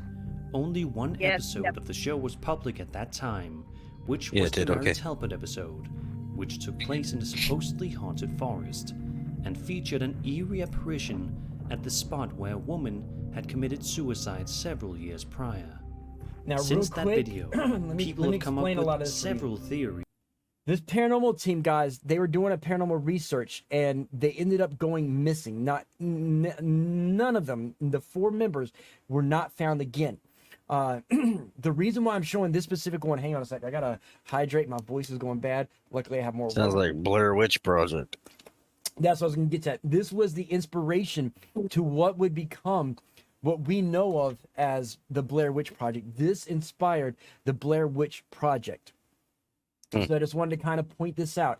The people who created Blair Witch Project, they saw this information here, and this is literally the inspiration behind what would become the very first Blair Witch Project. So I just wanted to point this out. Is that the video game? many of probably which taken consist by of a the backwater possibility of this inbred. being an ARG, Right. an alternate reality game. I also believe this could be the case. An ARG uses the real world as a platform to convey a usually highly cryptic and puzzling story told through multiple media platforms. It uses its audience, you, as a piece of the story, because your response to the story and your theories can ultimately change the course of the plot. Nevertheless, even if this turned out to be an ARG, that doesn't take away from the fact that this is an intriguing and disturbing mystery. Think. So, Can anyone hear let's me? take a look at how this story Yep. has evolved since Yep, my I was last just wondering video because on the the stream went. subject. Now it's black screen right now. Now here it goes. Much of the same has been going on Twitter, with the Twitter user Noir sending cryptic tweets to Jess the Paranoid. It's actually quite However, streaming the big question that still lingers is, who That's is me. Noir? Figuring out how this mysterious person obtained these very personal pieces of footage is also of importance to solving this puzzle. But before we go deep into theories, let's first check out the most recently discovered episodes of the Paranormal Paranoids.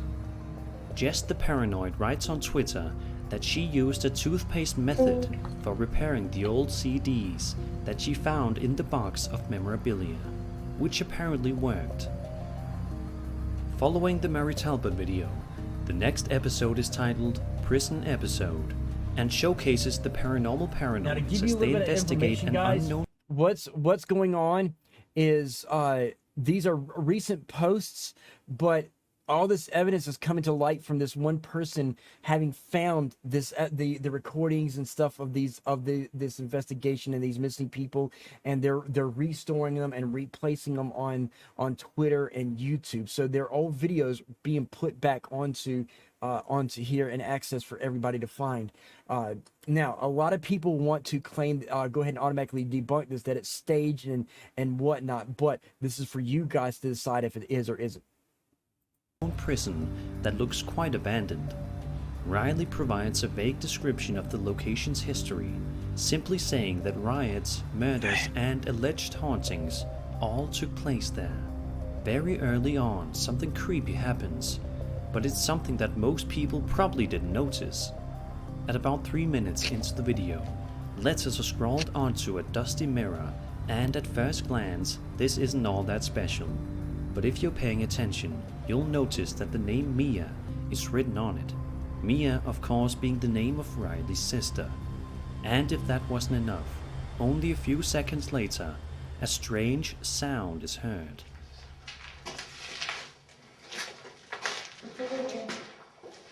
David, check this out. I got letters.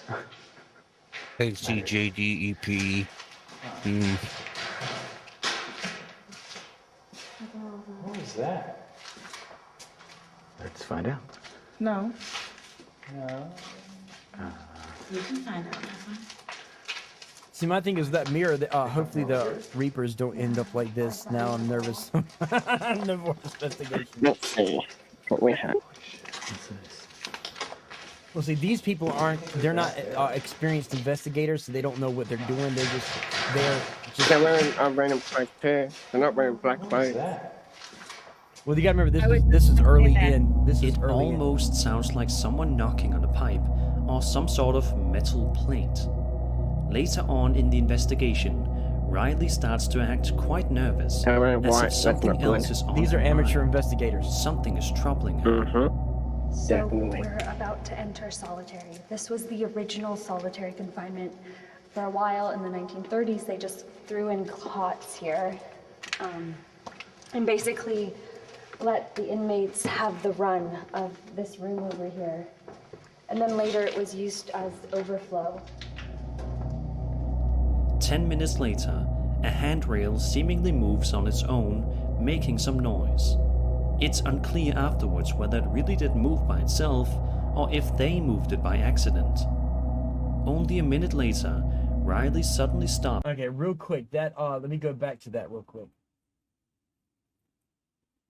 Now, as you see here, okay, guys, bring a personal locator beacon, right? A GPS. Believe it or not, hang on. We'll get back to this in just a second. For the sake of being lost, guys, and what the fuck just happened? Okay, somebody just went live.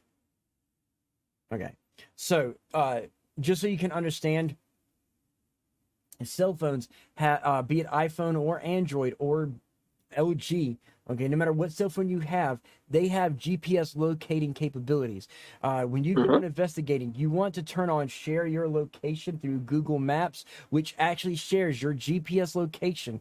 Always keep your phone on you. So if you get lost, okay, and you're sharing your GPS location, anybody can take a GPS Google map and follow you and locate you to where you're at and find you and get you back to where you need to be. Okay, so this way you can always be found. Always turn your shared location, GPS, Google Maps shared location on when you're doing your investigation. This is why I say having cell phones is very, very, very important in investigations now. Let's get back to the stuff. Now, as I was saying, the shaking of this by itself, first of all, she's too far away to be shaking herself, but as you'll find, I'm going to move forward a few frames here, guys. And you can see in the video where when it's playing normal, it's actually vibrating. But once the two of them move, you'll see. I'm waiting for this to do what it's doing right now. As you see, it's buffering. Come on, do your thing. Here's where you're gonna find out what the issue is. Come on. Right there. Now, see, you need a beacon that will keep transmitting your signal in case you're injured or unconscious. Yeah, and the shared location will continue to share its location, SoCat, until you actually end the transmission. And that's the reason why I mentioned that, is it continues to do until, well, of course, until the phone dies. If the phone dies, it can't transmit. But there are some solar-powered versions of those that use a lithium battery that lasts forever. So you could get those little GPS locator tabs, and you could use one of those. It looks like a keychain. Mother Jim, what is up? How you doing? Glad to have you here. Commander Shepard just hosted. Thank you, Commander Shepard, for the host. So again, they had those little geo tags. In fact, real quick, guys, I'm gonna minimize this real quick. Oh.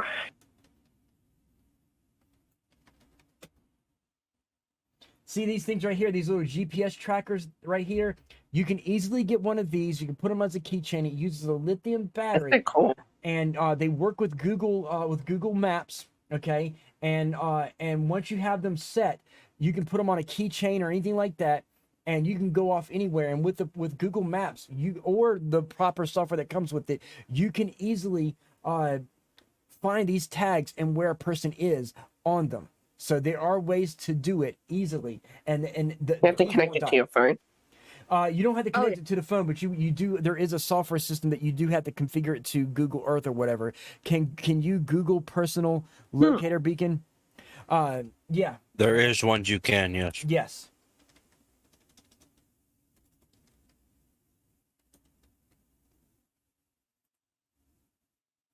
See right there. The downside to these is that their batteries will die, and as you see, they're using cell phone batteries. This one here has it, but as you see here, these are for wallets and dogs and kids and stuff like that. These work the same as the personal locators, SoCat. The benefit of these is that the battery life in these lasts. It's like a watch battery, so it lasts a lot longer than the batteries in these style GPS locator systems.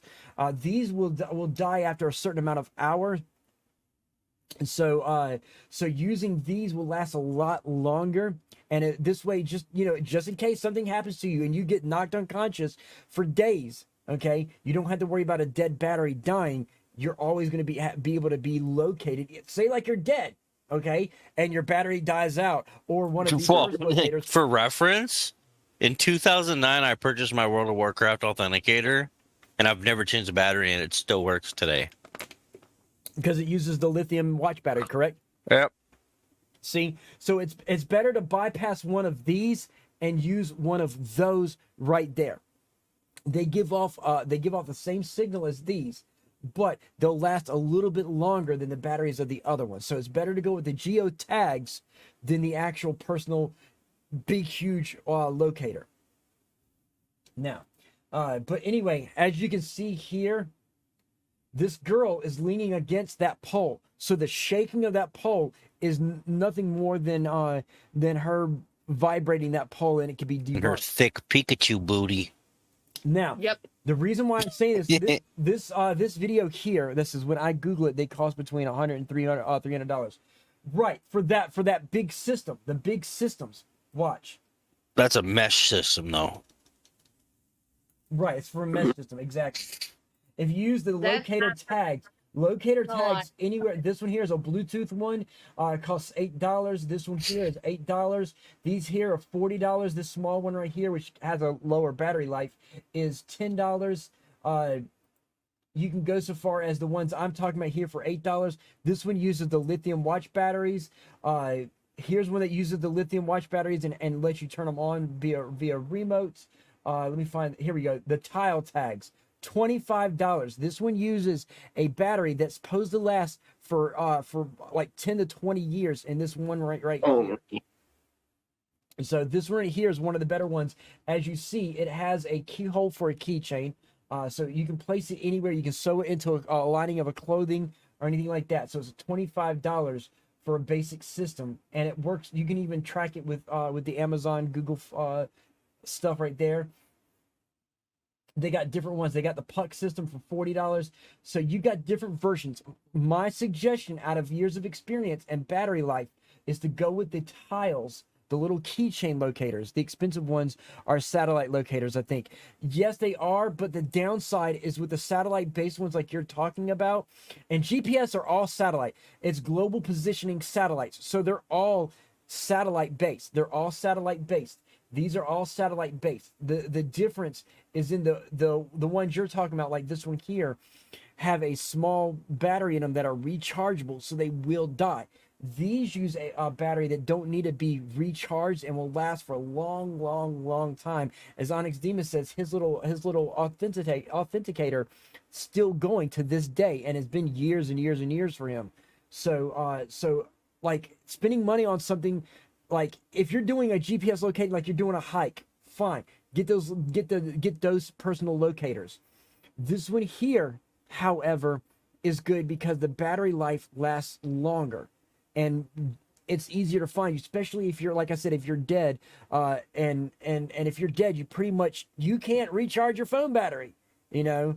Yeah. So yeah, that's the only reason why, like, you can get the more expensive ones, but I would at least, like, some of us don't have that kind of money to blow, you know, so I can afford a $25 tile locator, you know, and tag it to a keychain or whatever, and this way it lasts longer. And who knows, does anybody really care about retro to instantly find me if I go missing, or will it take a few months for people like, oh, wait a minute, it's been 3 months since we've heard anything from retro, he must be missing. No. Let's go find retro, you know. So it could be months down the road, and it'll actually give people a chance to find you if the battery dies. That's the only reason why I'm suggesting that. I'm thinking preemptively to the possibility of batteries dying. And say you were in a paranormal area and it was a demon that captured you. Okay, we're just speaking hypothetically. You know, say you were captured by a demon and the demon sucked your batteries. At least with this, there's still battery life that, you know, the phone battery is done and can't be recharged. The battery in this will still have some juice to last a little bit for a few more years still. Mother Jen said, I've always wanted a spirit box, but if a voice came earth, I'd be freaked out. Mother Jem, I showed this earlier. Fuck. I'm actually in the process of creating one. As you see here, I have a 1980s Walkman TV, okay? And I'm in the process, that's the reason for this goal right here. This goal is so that I can create what I call the Spectral Vox. I don't have the money for the 3D printer to make the housing for it, so I need a higher dollar 3D printer that has a larger bed size. But I'm in the process of creating one because most spirit boxes use radio frequencies which can be contaminated. This one uses UHF VHF, plus I'm doing some modifications with Arduinos and EMF speakers. So I'm creating one that's going to get more results and better results. That said, we're gonna get back to the debunking. Now with this here, I'm gonna pretty much stop this because I just realized something, guys. This whole video is nothing but about this story, and as you see, it's 30 minutes long. We're not gonna spend 30 minutes on a video of this people. So what I'm gonna do is it's going to go black, guys. Just so y'all know, the stuff is going to go black for a second. I'm going to put it in the Discord for people to watch later, because I know Onyx Demon is the type that's going to watch it later and want to research it and do more research on it. So it's now posted in my Discord. So make sure you join my Discord if you are not already a member to get a lot of the reference and PDFs and videos and notes of my stream in here. The same as for my Sunday stream Salvation, where I teach you guys how to do streaming stuff. All that stuff is in there, so make sure you join that. So we're going to go ahead and end this real quick, and we're going to go to the next video, which is Nukes Top 5. So this way it's better research, guys. Top 5 ghosts caught on camera. The Thing in the Basement. Blake Smith claimed that he often heard strange sounds coming from his basement, and occasionally even heard the door to the basement rattling. One night, he gathers his nerve, grabs a camera, and goes to investigate. Oh yeah. Looks like there's someone there, let's but see what this goes through, guys. I have it too much of a to go down, so here I go. So he literally called himself out as a pussy. I hear something. He's from Boston. Hello?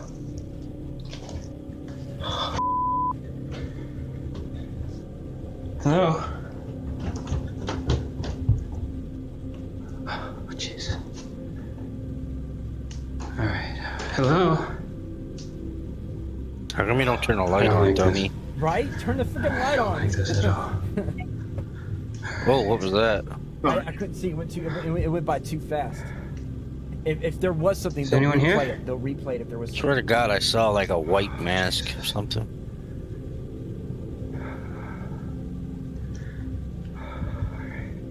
And with him using the flashlight, it could be a lot of things.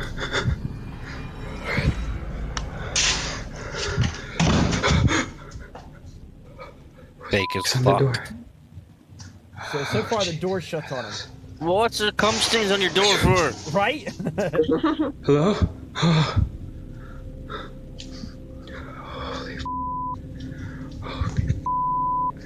Holy that's too much for me. Too much for me. Jesus, Jesus, Jesus, See, Jesus, the flashlight Jesus. doesn't give you enough. After enough the light first to see basement anything. encounter, things Oh, get there even was, more there was. bizarre as Blake starts to hear strange cries. Hold on, watch Jesus, this. Jesus. Watch this. After the first basement Right there, you see Right? that? Right there. Yeah. Yeah, that's a person That's a person. that closes the door. Exactly. That's the person that closes the door right there. So we I can. mean, you're gonna go down with a flashlight, but you're gonna say, "Hello, hello, is anybody there?" You may as well turn the fucking light on and have a baton and a firecracker in your Right? ass. So pretty much, I'll give him A for effort. I'll give him A for effort. There's But- no effort there. This is fake as shit. Well, I know, but using the flashlight was smart because other people have broad daylight. Commander Shepard, Yeah. how you And doing, then- buddy? And the Nokia phone, fuck Right? camera. So we pretty much can already. This one's debunked automatic. encounter, definitely. things get even more bizarre. This is at TikTok level skills right here, guys. As This is Blake worse starts than to hear TikTok. strange This is like crying coming from downstairs on a regular 2009 basis. YouTube shit. Right. And hearing the crying, that could be pre-recorded tape cassettes or somebody doing it. Nice, nice, nice, Commander. What kind of headset did you get, buddy? That's a husky or something.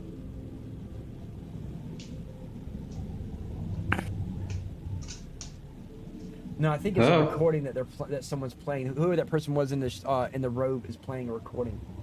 What headset you get?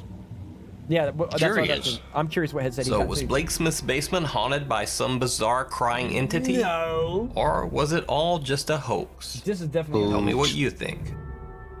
One bad night. Now, before we go to one bad night, guys, who out there? What do you think? Do you believe that? Do you think it's that he's legit, or do you think it's like me and Onyx Demon and think it's a hoax? Scarlett and John, what do y'all think? I reckon it's fake. Prank? Okay. Oh, it's totally fake. There we go. So I want to hear from you guys as we're getting ready to start the next one. Let me know what you guys think. Do you think it's a hoax? Do you think it's real? It's fake as fuck. It's fake. It's a Dewar. Oh, okay. A Dewar headset. Nice. Green LEDs. They're actually a very decent manufacturer. They're not like the best of the best, but they're like around my headset. So yeah, nice headset. Kuda Slapadanko claims that strange things have been happening since he moved into his new apartment. He's come home to find cupboards that have opened on their own, and things in the apartment seem to have strangely been moved around. But on this particular night, paranormal activity in his apartment seems to have reached a peak. Man, this. Man, fuck this.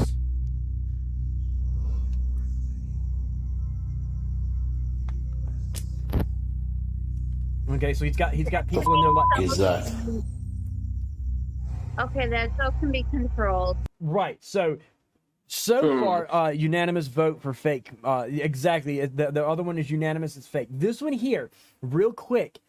You can easily. I'll show you guys. Watch this. You can buy light bulbs that connect to your phone now. Hold on. Watch. Alexa. As long as they have a fucking power. Turn light off. Alexa, turn light on. Okay, You don't someone want to said listen to that. you. See? Someone was hiding and said that to Alexa. So pretty much, and even so, let me show you another thing real quick, guys. Watch this. Alexa, rave time. And he's recording. Sorry, There you go. Alexa, dismiss. Alexa, dismiss. Fuck off. Right? That's my Elgato light right there. So they can all be controlled from the phone. He's probably got someone else with the someone with him controlling him with the phone, turning things on and off, on and off, on and off. Or he's always doing it. Actually, you can actually with Google. Turned on and off by a freaking button. Well, see, it's not even that. He could be doing a button. He could be doing it with a home system. The reason why I say a home system is he can easily create a skill set. It's basically a schedule, a list, and it goes through a set order of events, and he can activate that skill set, and it goes through its programming, turning on and off, on and off, on and off, and alternating everything through through a programming and doing it that way. So far, lights turning on and off is not really, to me now, considered paranormal. It's something that's easily debunked, and when I go to do my debunking, I'm all about trying to things that finds that skeptics can't prove fake. So if it can be, if there's a doubt, throw it out. I mean, if it was one of those old school TVs that you had to pop the button out to turn it on and stuff to that extent, that turning on, yes, that's a little different yes, than the newer TV. Exactly. If it was an old tube TV, then we would have an issue because those aren't remote controlled, and you would have to hear the click on and off, on and off. And if it's turning on and off without the click, and it's an old tube TV, then we got some credibility there. See, Commander Shepard says, I'm just glad I changed the wake word for Alexa. You guys would have had mine all confused, right? That's the reason why, like, as you see, I spell her out, or I'll say echo. So, yeah. Let's get back to see what else he does. What the is that? Yeah. Look at that light turning on. God damn. Probably someone's kid doing it. Some See, what? It's all lights. It's all stuff that home automation stuff right now. If you're a spirit, assuming you're able to, how would you attempt to contact the living? Man, there's some in my house. Wait! Look, guys, look! Busted right there, right fucking there. Look at the screen. What's that right there? Phillips lights, guys. He busted his own fucking ass. Right there on the screen. Right on the screen. Wow. Fucking dummy. Right on the fucking screen. Right on the fucking screen. Oh my god. Hang on, guys. Hang on. Right, that guy needs to watch better videos how to fake stuff. I mean, the guy's fat as hell. You know he's lazy. He makes too much goddamn money eating chicken. Right? I'm actually going to type it right now. Fucking guy's got a fucking 70-inch goddamn fucking OLED TV there or some shit. On the second clip, if you look... He literally bought them, decided to try them. Was like, I'm going to prank this shit. The man has Philips lights, i.e. Philips Hue. Philips Hue. H-U-E. Okay, I'll fix it. Philips Hue's lights, and they can be controlled with home automation, i.e. and a programming or The lights to go off. Debunked. And he's doing it with his iPad probably. Sorry guys, I had to throw that in there. I had to throw it. He just bought those. Yes, he just bought those. He just bought those right there. So this one right here is straight out debunked. Just fucking right flat out skip to the next one. Wow. You said skip to the next one? Did you see what I put? That I had one of those two TVs turn on when I was a kid? I didn't see that. While I was sleeping?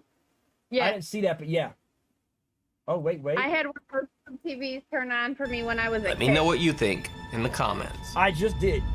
La Llorona. Oh, look what we got. La Llorona is a Latin American folk. Exactly. So before we get going with this, I've been drinking so much water. I need to take a bit of a potty break, guys. I'm going to put the BRB screen on. I will be back. Bear with me. Hurry back. I will.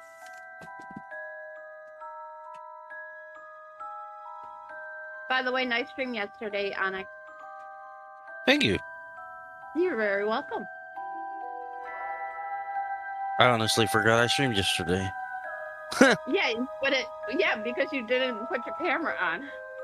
Yeah. You know, it's kind of nice sometimes not having your camera on. Plus, I was mostly naked anyway. So. That might have deterred some people. I don't know about that. I'm sexy as hell, but I might have got banned. Might have not wanted to see in your camera, is what I'm meaning. That's fair. Yeah, what's up, Nether? Each person has their own view on that. Hey, I'm peak viewership. No, it was fun. I'm kind of liking that little 2D game I found. I'm going to play that a lot. It was definitely interesting watching. But yeah, I had that definitely happen to me as a kid. And that was, you know that if you had it off when you go to bed and those pop on, you know, and nobody and everybody else in the house is asleep, you know that something's happening in your house. Mm-hmm. Yeah, I had one of those when I was a kid. I was like, okay. And want to know the even crazier part is? I live above that same apartment. I live on the upstairs now. Wow. I'm back, guys. Room. Welcome back. Welcome back, Metro. Thank you, everybody, for sticking with me. Let's get going on this La Llorona. Folk legend about the ghost of a woman who cries and weeps over her lost children. Translated to English, La Llorona simply means the weeping woman. It is believed that anyone who hears La Llorona weeping will experience great misfortune. Now, there are multiple videos online that show people who claim to have caught the cries of La Llorona on tape. In Chalco, Mexico, this man claims to have woken up to the sound of what he believes to be La Llorona just outside his bedroom window. Ya desperté porque escuché unos pinches gritos. Son la 1 de la mañana.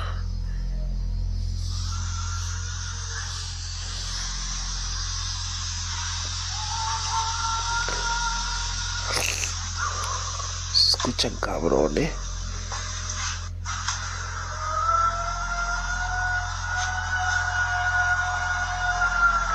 Now, see, I can't. It slightly sounds like it's recorded, but I can't fully tell.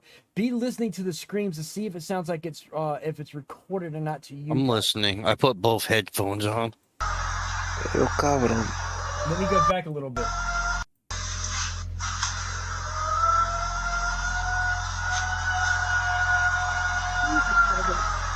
Pero cabrón. It's not recorded. It's not recorded. No. No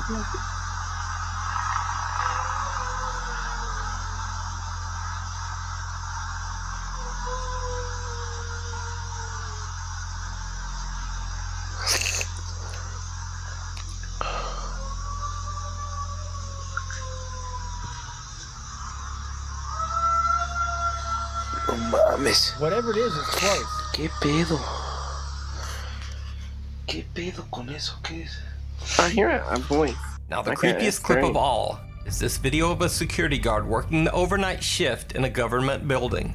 The uploader says that every door in the building locks via a secure card reader, so it would be almost impossible for someone to just wander inside. It's 3:30 in the morning, and the security guard should be completely alone in the building. But it seems there might be someone or something in there with him. Just listen.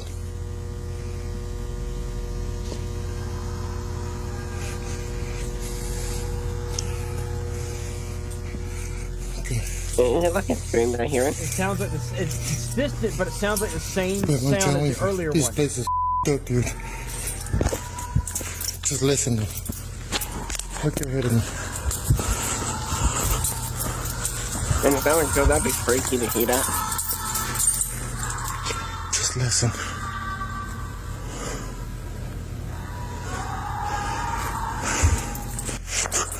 No, that's someone doing it.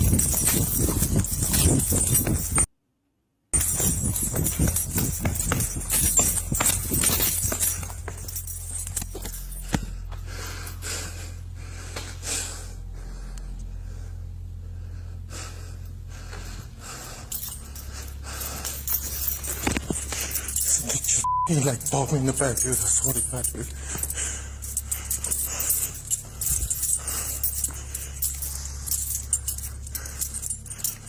I'm not kidding you, dude. So be real, dude. Okay. He's definitely getting freaked out, though. Maybe someone's pranking him. I'm getting cold, dude. I gotta get the out of the spot, dude. Real. I don't know if you heard that. I know I heard it. This spot, dude. Hey, I'm gonna do a transfer, dude. I can't deal with burn no more. After this night, the security guard put in for a transfer. So I have to say that this guy seems legitimately scared. So either he's really frightened. See, the downside is we can't really do any debunking on audio. Well, I can debunk the first one. The second one, there's nothing to debunk, really. Right, exactly. You can't. The first one is 100% a Mexican wolf. Yes. Yeah, exactly. Just like Nether and Mother Jim and Tabitha all said it sounded like an animal. Yeah, it definitely sounded like an animal for sure. And Tabitha, yeah, it could be a prank. It could be. But see, and that comes down to what me and Onyx were talking about. There's not enough. I'm literally listening to Mexican wolves on YouTube right now, and it's identical. See, that's the same thing I do. I go back and look to see if there's any animals that can sound like it, and I look for animals in the geographical area, and the Mexican wolf is in that geographical area. Wait, but with this one here, it sounded like a rooster. Say that again. It sounded like a rooster to me. What, the second one or the first one? I don't know, probably the second one. No, it wasn't a rooster. A rooster would be more like an instead of what we were hearing was like. Well, I can send you the video. You get debunked right here. I just don't want to hold up your whole entire. Right. We can show it off on another stream too. Yeah. But it's 100% a Mexican wolf. And that's what I was thinking. I wasn't thinking Mexican wolf, but I was thinking a wolf of some kind. But this one here, guys, there's not enough evidence or information to discern whether it's real, whether it's fake, what it is. More than likely, it's either some person outside just making noises to fuck with them, like Taba said, being a prank, or it could be a friend pranking them, whether it's a friend or just a random person pranking them. Right now, if there's a doubt, throw it out. It's chalked up to the possibility of somebody. There's not enough info. Right, exactly. Or he deserves an Oscar for this performance. But what do you think? Could someone just be playing a prank on the unsuspecting guard? I think that he is guarding an Amazon warehouse going up in Mexico. And as an extra, while we're on the subject of folklore and legends, in Hawaii, it is said that the ghosts of ancient Hawaiian warriors called night marchers walk the island path. Yes, that is true. While out for a run on the island of Oahu, Cassie Smith thinks she might have caught a night marcher on camera. She even caught a brief bit of video of the strange apparition appearing.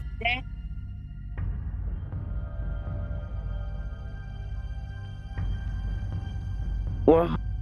No, hold on. Look at it. The person, the way they. Well, no, the way it appears. Watch this, guys. Let me go back to the video. Watch. Strange apparition appearing. Was it added in after? Yeah, it's added in after. It's added in after. Yep. Slow it down real quick. Because you can see it adjusting to the added. See how it zooms forward? It zooms forward. I feel like the person's facing the camera doing it, maybe. But you notice that the trees, the leaves don't move. The leaves are not moving, and it's materializing out of the tree. The walkers are supposed to be corporeal walkers, as you saw in the later picture. And if it was corporeal, like they're supposed to be, the leaves would move. There is no movement of the tree. Well, I mean, I can debunk this right now. Is if you ever see a walker, They don't come from plants or the forest. They come from the waters. They come out of the water. Yeah. They come out of the water. Definitely. Because what people don't know is the walkers are there. They were. I think they were made from statues that come to life. No, it's not that. It's that when they die in battle, back then the Hawaiians would put their ashes or body or their prized possessions in the water. But their sole job, even in the afterlife, is to protect the island. So they come out of the water, and they come in droves, not just one. Like if they're coming out as an army. As an army, because they're strength in numbers. Yeah. Well, is that meant to be a zombie? No. The walkers are not a zombie. It could be a zombie. You can think of them as that, yeah. Dead. But see, the zombie is the reanimated the reanimated body of something that died. Actually, funny. I just watched a Disney. Was it? I think it was a Disney Plus movie on these things, and it's actually pretty. Oh, yeah. Yeah, you remember that movie? I forget the name of it. It was a really good fucking movie. Come on, Moana. And it had a lot of real facts in it. Moana? No, not Moana. Fuck, what is it? Another one that's newer that just came out more recently on there. Talking about the one with the sea monsters? No. If you get it, put it in the Discord. Put it in the Discord. I was gonna say you're gonna make me open up my Finding Ohana. He says that there was no one else around. Okay, yeah. It's on Netflix. Yeah, it's on Netflix. Around when the photo was taken. It was a good movie. I enjoyed that a lot. Dead Famous. Did you hear that? What the fuck? Dead Famous was a somewhat popular British ghost hunting series that aired from 2004 to 2000. Hey Baz, this is British. They're around your area. These girls are around your area, Baz. 2006. Ooh. In 2 episodes over a 6-month period, the host paranormal investigated the Thunderbird Lodge, a supposedly haunted mansion on the shores of Lake Tahoe, used to be a Nevada. paranormal show where these strippers. Now, during the investigation, investigation, the host claimed to experience a few bizarre encounters. Check out the safe. Safe? Right there. Safe's open. We opened it.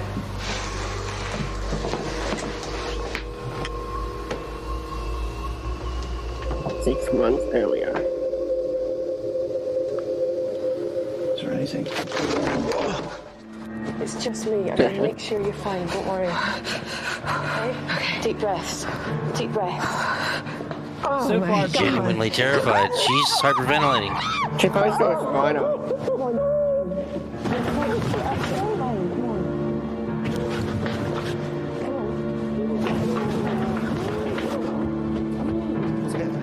But by far the creepiest evidence they found were the supposed voices of spirits whispering from the dark water of the estates. Now, see, she just turned into a chimp, right? So, real quick, I want to touch in that normally being touched can be something that's easily faked. Anybody's like, oh, what was that? What was that? Yeah, I reckon it was a Shit. spider, but true. You know, you can easily fake it, but I will give that blonde woman.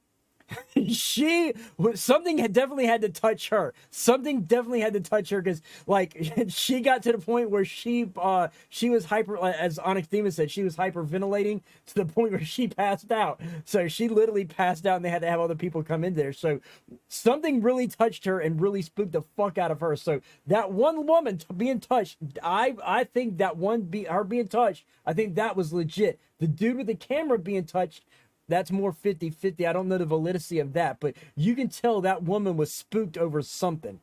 Another says she generally looked freaked out. She did. Let's get back to this, guys. On their first visit, host Chris Fleming claims that he feels such a strong negative presence in the boathouse that he has to leave.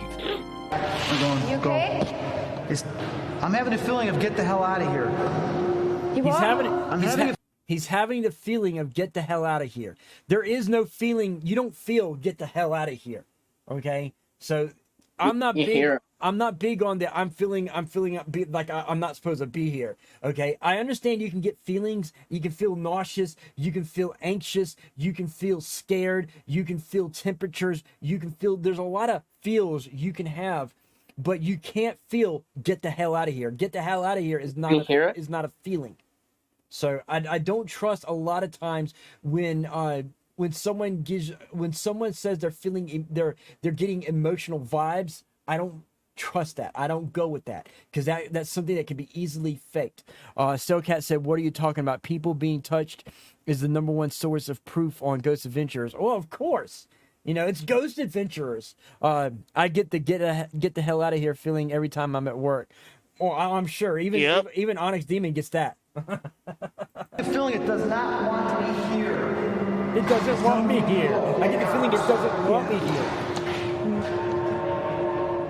I don't think it likes men. I don't think it Maybe likes it's a men. woman then. Maybe it is a woman. I don't think they have a preference. Right. And when host Gail Porter stays behind alone, things get even creepier. Hello? Hi? Is there anybody there?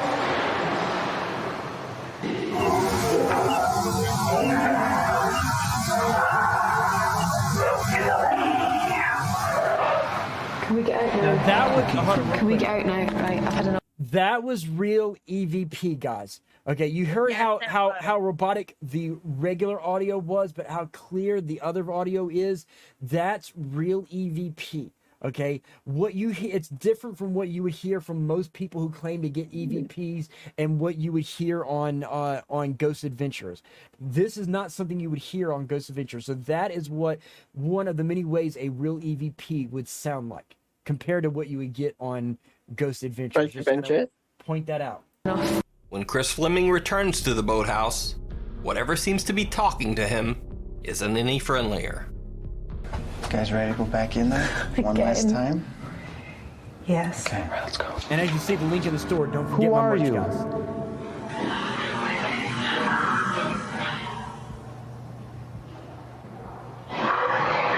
All right, I think the last thing that occurred here. I want to hear that again. Who are you?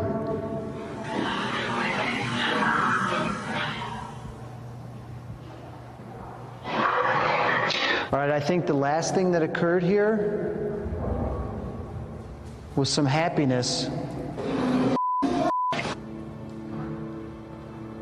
This is where she drowned, right here. Dog's picking it up. Did you notice he's not reacting to anything? I think she left. Jasper? She's happy. If there are any spirits here, speak to us through the water if you have to. We want to hear your voice.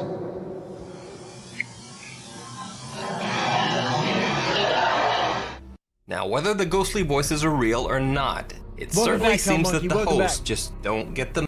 So, Onyx, your opinion of the EVPs?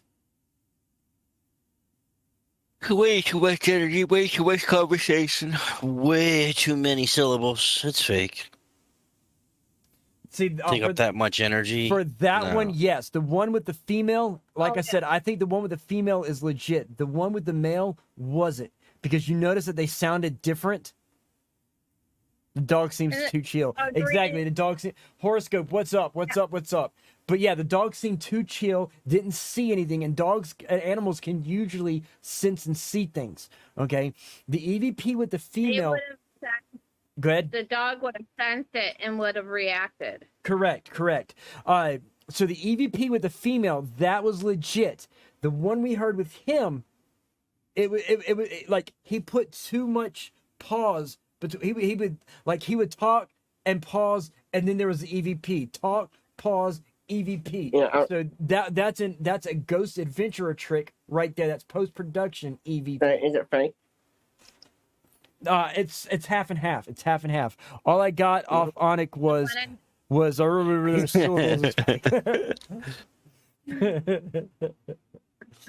heading right out. I'm not even going to finish this whole video. I'm just going to finish this section. I'm going to bed.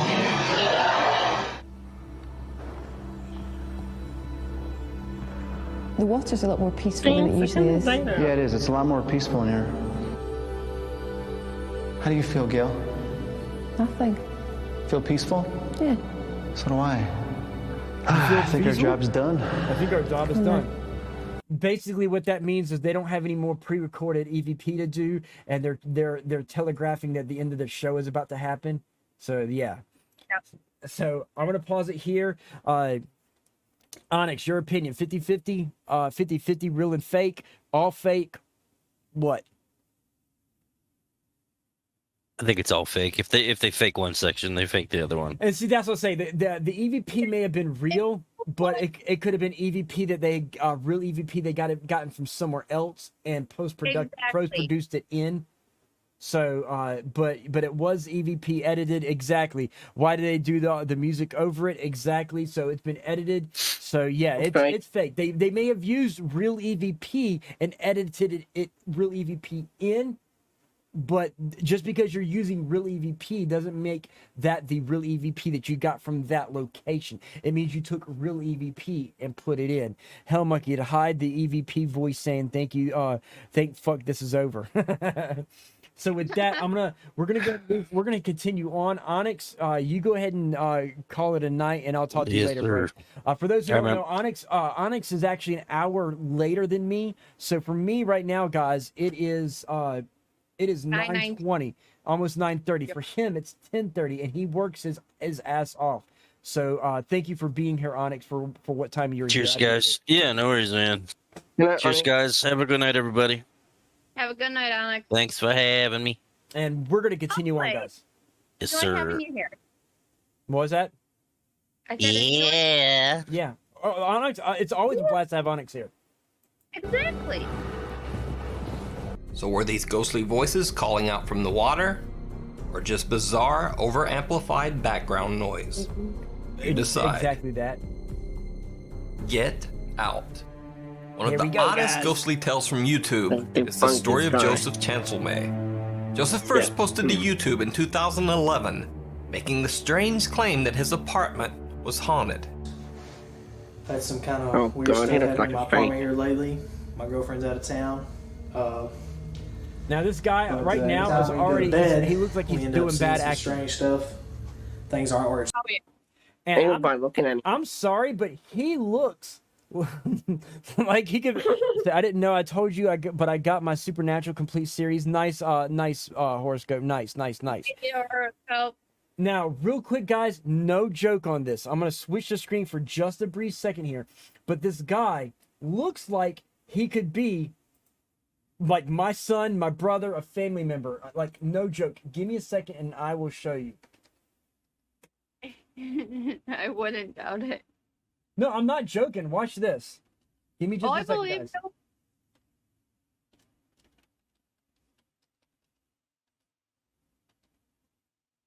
Give me just a second. I'm gonna prove this to you guys. Hang on. Y'all gonna find this funny. It's on his twin. Yeah. It's been so long since I've been into Facebook that I forgot my own password. He looks to me that he should have popped pooped before filming. There's that too. Okay, give me just a second here, and I'm gonna show you guys. This is not something I normally show, but whatever.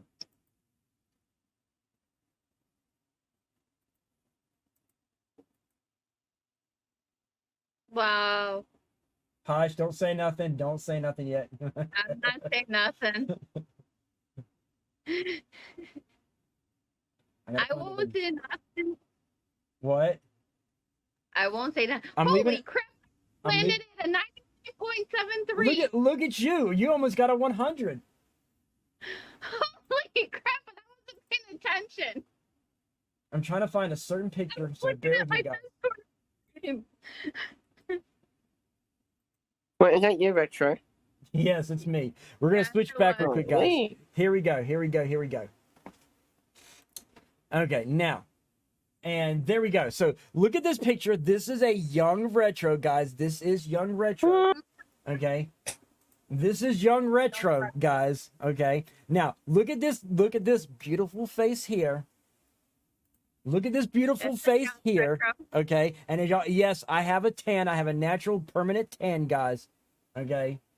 But look at this guy. This guy could be a family member. Am I not shitting you or what? No.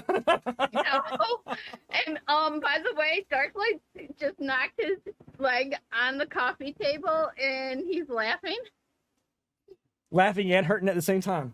Let's find out what this guy here does. And yes, Commander, he does in this picture, especially in this picture here, he definitely looks like he needs to take a shit. Supposed to be. There's not. The doors are open that we know that we closed, like her bedroom.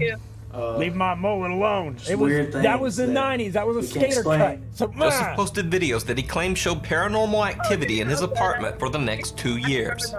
Now, most of his videos didn't contain anything that dramatic. There was some light flickering, random doors opening on their own.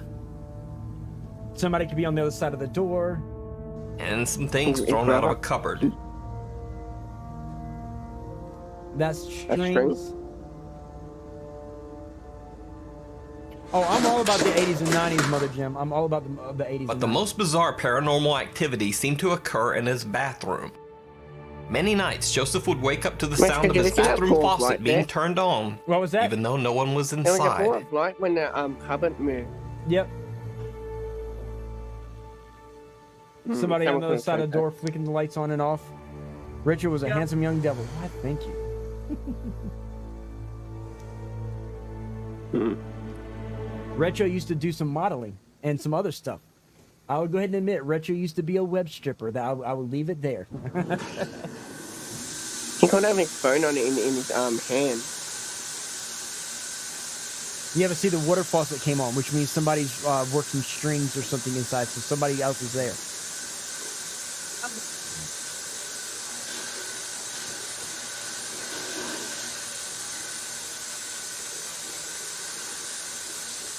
There's just something off on this guy with the way he acts on camera. That to me it comes up. See, so there's somebody in that room. There's somebody in the room.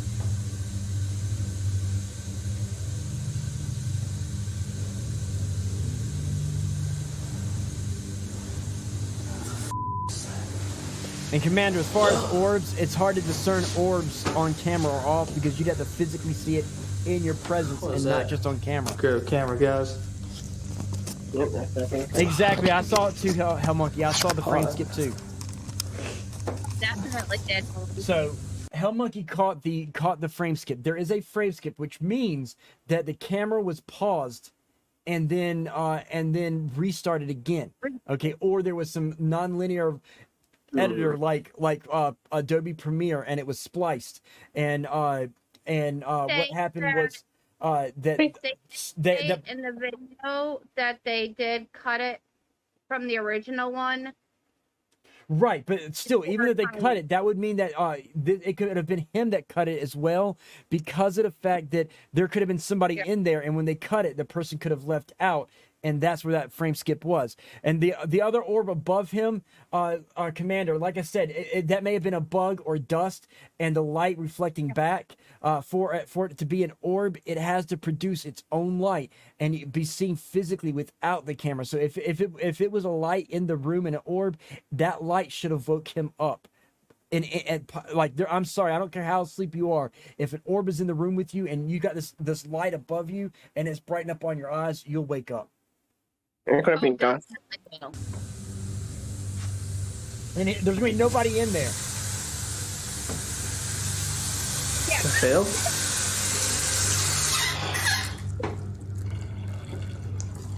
Maybe he left the tap on before he went to bed.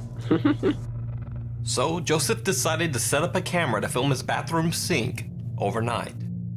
This is what happened. Oh god, here we go.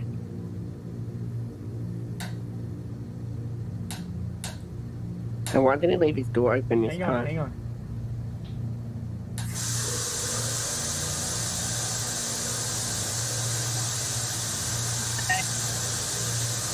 Okay, so you heard the clicks, right? Y'all heard the clicks, right? So, faucets don't normally click when you turn them. No faucet handle clicks when you turn them. That right there. Handles. Say that again? Those handles are very smooth. They're not gonna click unless it's over cranked. And the only time that's over cranked, you're gonna it'll just go in a complete circle. Yeah, there's another frame skip, and that's what I was gonna get at. Is you're hearing it's a frame skip. It's literally where it's been edited. You have to watch. Here, let me go back and I'll show you guys. Hang on. Put it in half, at least half, and you'll probably see it a lot easier. That's what I'm doing. Yeah, he skipped that. Definitely. We're on the same track. I need to set up a camera to film his bathroom sink overnight. And yes, Commander, good point out. The glare off the knob.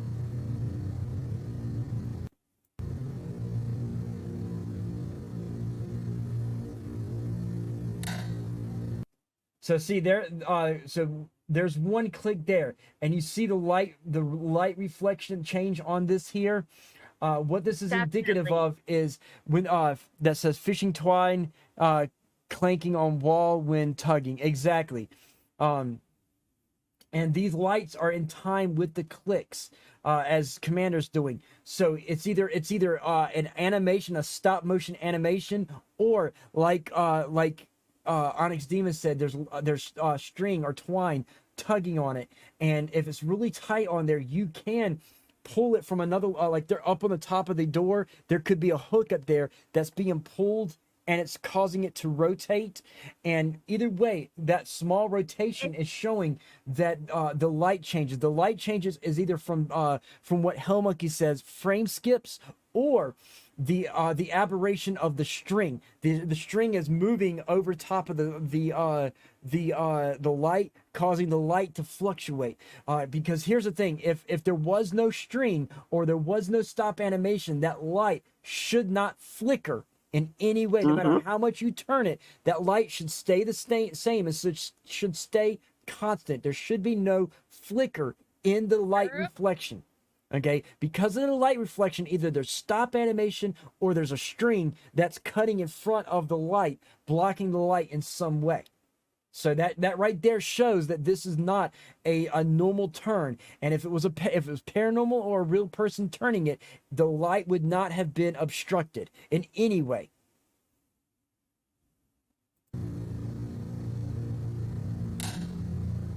See the lights right there flicking on and off? Oh yeah. And then you're gonna get one more click, and the water goes. Yep. Because it gets brighter, dimmer. See, it just got dimmer, and then that started.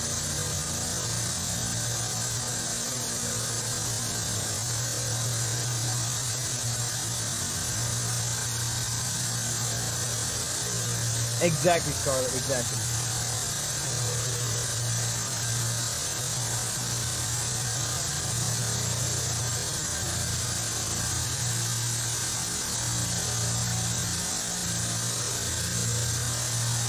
How long do we need to see your water running?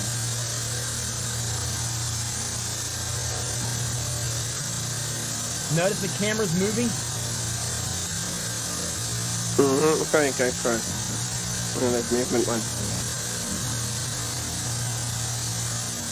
So, see, Tabitha, I wonder if you can make a fake video to test your viewers to see if, how many... Hold on. I agree with Tabby. That stuff sounds fun.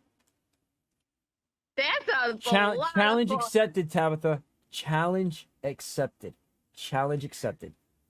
Challenge accepted. You got to agree between Tab, Hellmonkey, myself, and a few others that have been here regularly. We're pretty good at grabbing when something happens. I'm gonna take it to a whole nother level. I'm not gonna tell you what I'm gonna do or how I'm gonna do it, but yeah, good idea, Tabitha. You gave me a really good idea. You gave me a really good idea, and it's something. And not only will I make it available here after the stream when I do this, and after I stream it, I'm gonna make it available on my YouTube, on my TikToks, and see what people say, and show people on TikToks just how easy it is to fake shit. Especially since you know all the tricks, right? Yeah, you are right. You are right, Tabitha. You are right. You are right. You are very good at video production and stuff. I can see you actually doing really good with that. Scarlett, what you missed is this is when you make a fake video, make sure you say F your name. Oh, I will. Thank you. I'll do that too. I will fake the. And you're gonna say, what was that? Fuck your mother! Oh, fuck your mother! But no, what you missed, Scarlett, is earlier episodes of my stream. I actually made a video showing how to spot when chairs move in streams and people have moving chairs. I showed people that for it to be a real ghost moving the chair, it has to move on both legs. Most chairs move on one leg. Like you would have the four legs of a chair. Okay, and usually it pulls on that one instead of pulling on the two legs. Okay, if the leg turns and then pulls, it's on a string. And I showed this on camera with fishing string. I used a real cotton twine so that people can see the string. I'll go back and look. I'd have to go back. It's so far back. I'd have to go back to my earlier streams on YouTube to find it. But yeah, I took a regular cotton twine. No, I already know all that, but yeah, that'd be fun to just watch. Yeah, I took a regular cotton twine and put it on a chair to show people so they can physically see the string. Then I did a video where it used fishing string and showed people with fishing string. Then I went back and put the cotton string back on there and showed a third iteration where it showed using Adobe Premiere's capabilities of Adobe Premiere now has built-in software effects that allow you to do string removal, okay, for doing just that. Okay, they actually have it as an actual plug-in filter that you take a special line and you put it where the string starts and you put it where the string ends, and frame by frame you have to move these lines with the string so that when you post produce it and it cuts through and generates, that string disappears. Tabitha said that would be cool for your YouTube to make multiple shorts showing how people fake things. I like it, Tabitha. I like it. I like it. I like it. I like it. I like it. I really love that because it's going to show to people that on how easy it is to be people to fake shit in that. No, and I'm going to start doing that. I am going to start doing that. I usually have my Wednesdays and Thursdays free, and some of my Tuesdays. So I'm going to start doing that. Let's get back to the debunking. That honestly is really a lot of people with it get a kick out of. Now I'm predicting the movement of the camera. Probably the camera's going to fall and it's going to turn off, and that'll be the end of the clip. And the guy's going to come in later and pick the camera up and be like, "Oh, look at this!" Da da da da da. So mark my words, the camera's probably going to fall. Nope, Most interesting of all is that we can actually see the faucet handle turn. That says, "In before fakes get away too good. We can't tell what's happening." Right, exactly. Why do people fake this shit though? 50%. So Mother Gem, the reason why people fake the videos, a lot of people are doing it on TikTok and YouTube. The clout, exactly. They're using it to get attention, to get views, because they want some viewers. Right, the more views they get and the more people they believe, "Oh, this guy's awesome, he's getting, let's watch more, and more people are going to watch their videos. Eventually their status on YouTube or TikTok gets them to where they can get paid for their videos and promote and monetize their videos, and then they can make money doing these videos. So it's a way to increase the views so that they can start making money and fame and fortune, the whole 9 yards. And Claw Overdraw comes in as well. DJ Lucy, what is up? Or Lucy, I said DJ. Lucy, hold on, Scarlett, hold on. Welcome, Lucy. How are you doing? Now, what did you say, Scarlett? Don't forget you're on 50% still. 50% what? Time on the video. You didn't put it back to normal. Oh, I know. Because they just had that happen right there. I will get to it in just a second. Not a problem. I just want to let something I saw the difference.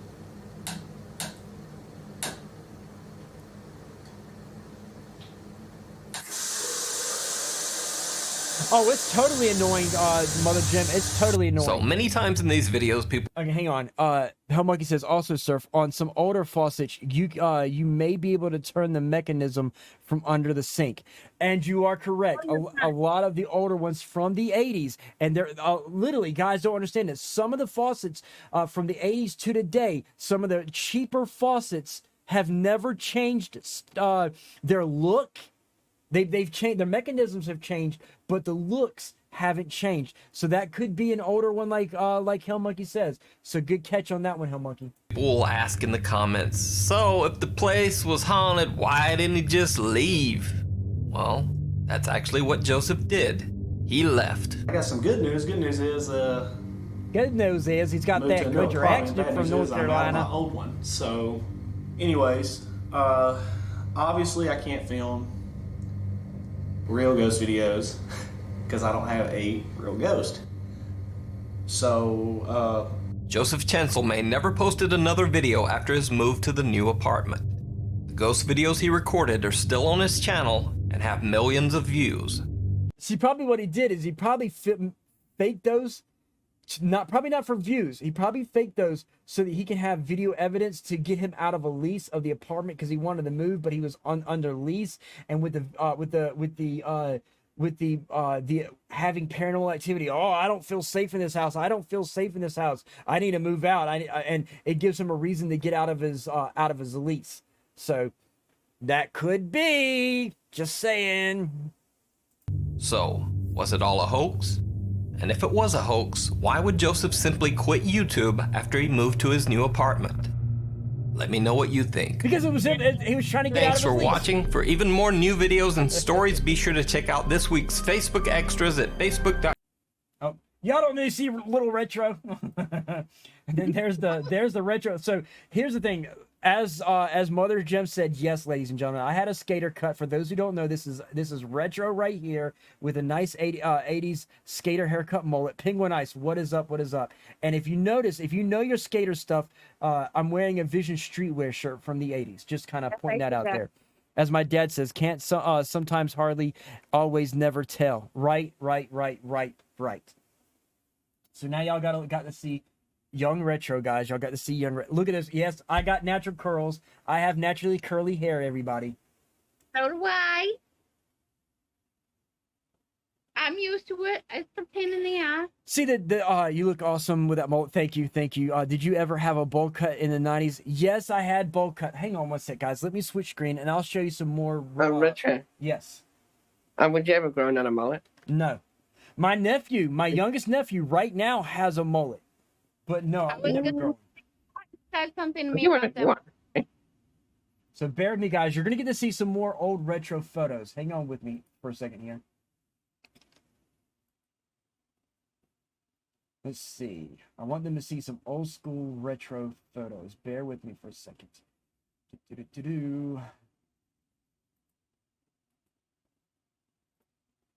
That's a nice old one. Right. I'm trying to find some just so they can see how retro used to look. The curls and differences. Well, I'm only looking for certain pictures so they can see. And just you look like a movie star. Well, thank you. Oh, nothing. That is nice. I never had a rat tail. I never had a rat tail. Pretty cool. Hey, Retro in the police. Yes, Retro used to be an officer, everybody. Retro used to be... No, that I ain't gonna show that one. Retro used to be an officer. Where's some of my... Yes, you were before you got injured while in service. I've mentioned to people that I used to be an officer. Mm-hmm. I'm trying to find certain images so you guys can see. Bear with me, everybody. Bear with me. Hey, mullets are awesome. Hey, yeah, no, mullets are coming back, supposedly. Mullets are actually coming back. I'm trying to find some old school pictures. So bear with me, guys. Darklight has curly hair. Now, I know this is not paranormal stuff to show my pictures off and stuff like that, but for now, I'm just gonna give you guys just a taste of old school retro. That one. Thank you. That's old as fuck. Oh, CP came in. Wow, CP's here, everybody. CP's known retro from his goth days. Yeah. Officer Retro, yeah. So when we talk about curls, okay, this is retro with curls, everybody. More retro curls right here. Okay, so Retro had curls. Okay. Oh, Corpse isn't. Oh, yeah, she's Sanity. Here's another retro. Yeah, Sanity Unhinged, everybody. Sanity Unhinged, a.k.a. CP Corpse Fucker. She's not in right now. Otherwise, I was going to give her some loving. Right. It's all good. You can still shout her out. You just don't have to do the at. Watch. I don't have the ability to. I'm not a VIP or mod. You don't. I don't think. I think anybody should be able to do it. Everybody should be able to do it. But there we go, right there. But yeah, here's retro from the 90s. This is my senior year, guys. What was that, Scarlett? She's the reason why me and you met. I know. Now, retro as an officer, guys. Retro as an officer. There she is. Speak of the devil. She was there. More retro from the 90s, guys. More retro from the 90s. The picture retro, you kind of just look like Bruce Campbell. I get a lot of people saying I look like a lot of different things, believe it or not. Here's a picture of old school retro, guys. This is old school retro. Okay. And yes, I get told I look like Dave Navarro here. And here's another old school retro. So this is about the time that this here is around the time that I met CP, everyone. This is around the time that I met CP. So it looks like you were in a band there. This was during my DJs. I was a goth DJ for goth clubs. I did the Dracula's Ball and a bunch of other stuff. Now, for my days, what? I got a gizmo in the stream. Okay, cool. For me and my days of being an officer, guys, I was jumped in 2013, suffered 2 herniated discs, permanent migraines, vertigo, Meniere's syndrome, which led to me losing the hearing in my left ear. So yeah, I have a lot of issues from my days as the officer. Now, getting back to the stream, everybody, getting back to the stream. Let's see. Let me do some checking real quick. Okay, so we got time. We got a few minutes. We got 15 minutes to get this going. So let's go to the next few. The next video. What is that? Now, this is an older Nukes top 5, guys. Awesome. I'll take a look at it later, Hellmonkey. I'll take a look at it later. Top 5 shadow people caught on camera. This Bloody is a Mary. 3-year-old video of Nukes Most people top have 5. heard the creepy legend of Bloody Mary, but in case you haven't, this is how it goes. It is said that if a person stares into a mirror in a dimly lit room and chants Bloody Mary over and over, then the angry spirit of Bloody Mary will appear behind them and try to take their soul. And of course, the video some who have attempted the ghostly experiment claim to have actually seen a face, a shape, or a shadow behind them in the mirror. However, more skeptical people tend to believe that these reports are simply the result of the power of superstition and overactive imaginations. And to some degrees it is. Real then quick, there's this. we're going to figure this one here out in a minute. Usually what's happening with the Bloody Mary thing or the mirror things, a lot of times when you're doing the spinning around and closing your eyes and opening to the iris, usually when you're staring at yourself for a few minutes, images, the simmer's looking at lights. Okay, the light burns into your retina for a few seconds, and you can turn away and still see that light in your eyes, even though you're looking away from the light. The same basic in a film negative happens. You stare at your image long enough with very minimal light, and your irises open up and dilate, and the image of yourself burns into your retina for a few seconds. So when you turn around and you come back and open your eyes, the image of your previous self burnt into your retinas that looks like a shadow behind yourself, because one, you've moved from spinning around and it projects itself behind you and you see the negative image of yourself in the mirror. So that's a basic explanation of one of the things that happens, a more scientific explanation of what's happening with the Bloody Mary thing. Penguin, I said, if you're in a dark room and spin around said mirror 3 times, right? I played Bloody Mary back in the day, but all I would hear is my mom shouting at me. I got the same thing, Mother Gem. I used to have my mom shouting at me for doing bullshit like that. Believe it or not, ladies and gentlemen, I used to do some of the paranormal stuff, the supernatural stuff back in the days, the kitty bullshit, urban legends bullshit. And so, yeah, Retro was a little mini paranormal person when he was a kid, doing all the bullshit stuff too. Except for when you say Beetlejuice 3 times and that nutcase shows up making a fool of himself. See, there we go. See, Beetlejuice is real. Beetlejuice is real. Beetlejuice is real. Oh, fuck, there's Beetlejuice. Had to put the humor in there. Let's go ahead and find out what this Amy Wilkinson has found and see what we get with Amy Wilkinson, guys. This bizarre video. So 4 teens decide to record their Okay, I'm sorry, but that dude's nose. That's all I gotta say is that dude's nose. own Bloody Mary challenge. Now at first the whole thing starts out pretty silly.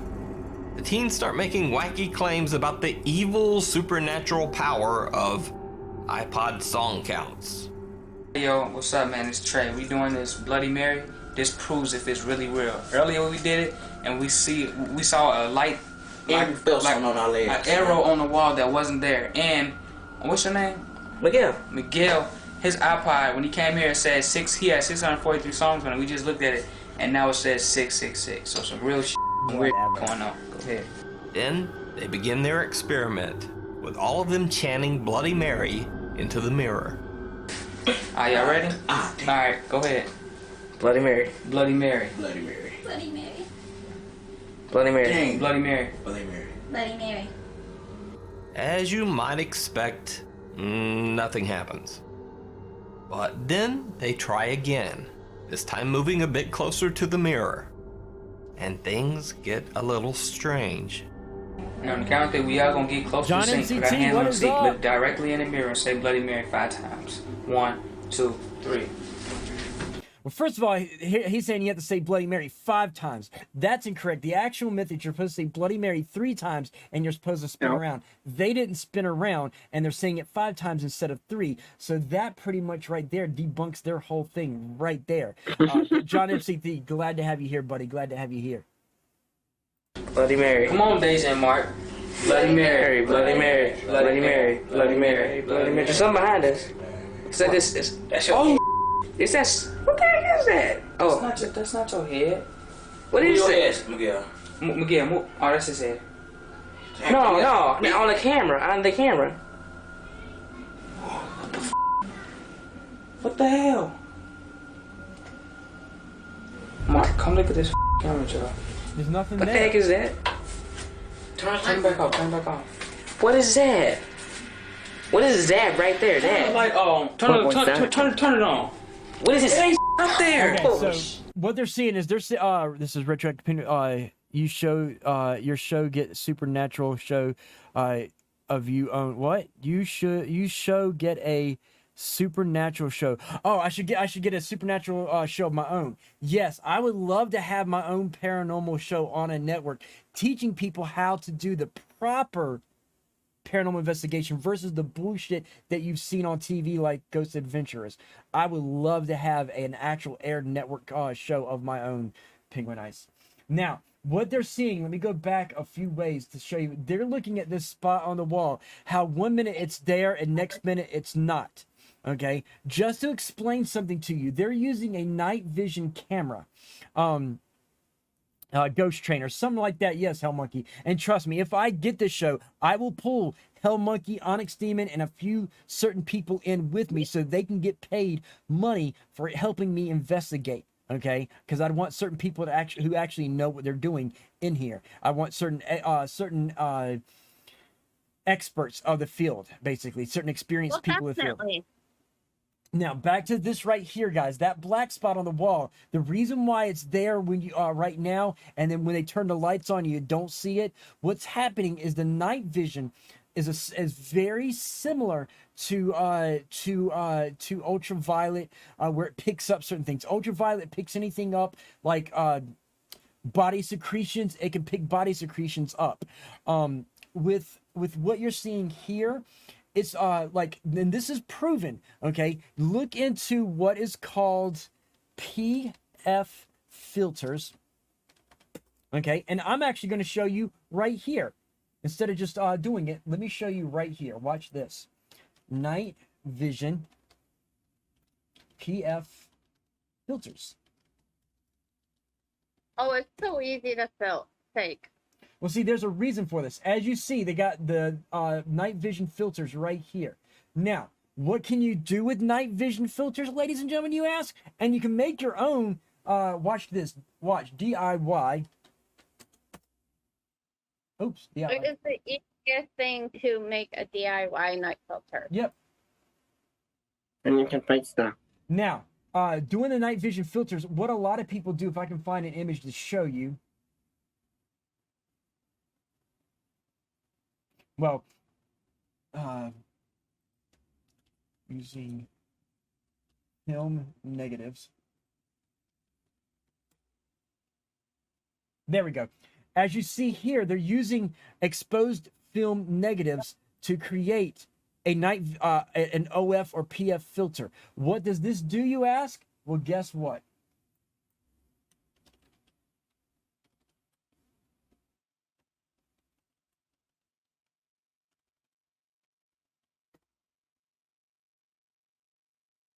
So, without getting in trouble, as you can see, with night vision, ladies and gentlemen, if you do night vision during the daytime with proper lights, and you have a strong enough UV light or ultraviolet light or whatever, and they were using a special night vision light and IR filter, you can actually see through clothing and you can see through paper. Okay, so as you can see her thong. You know, you can see her bare breasts. You can see her bare breasts. You know, it's X-ray specs. You can actually get a form of X-ray specs. Now, I'm pretty sure there's a bunch of you perv guys out there watching my stream that are probably going to now go and buy a night vision camera and try to make your own OF filters to do this exact thing. And I'm pretty sure there's some pervy females of you out there that will probably do the same thing. And I'm not going to name names because I know one pervy female that would probably do it. Yep. See, right there, she already spoke up. What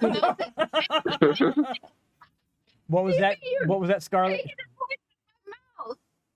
But as you can see through bathing suits, but you can actually see through paper. As you can see, he's got a note under his shirt. So what's happening, guys? For the purpose of science, what's happening is you're seeing something that's behind the wallpaper, whatever. You're seeing what's behind that in this thing here. So you're actually seeing stuff being seen through via loosely low-level X-ray vision through night vision, guys. So Cat already ordered one. There we go. Right there. Turn the light on. Turn it on. Turn the light on. What does it say? You there. don't see nothing because they're not using Turn night vision. Turn back on. Turn back on. Hurry up.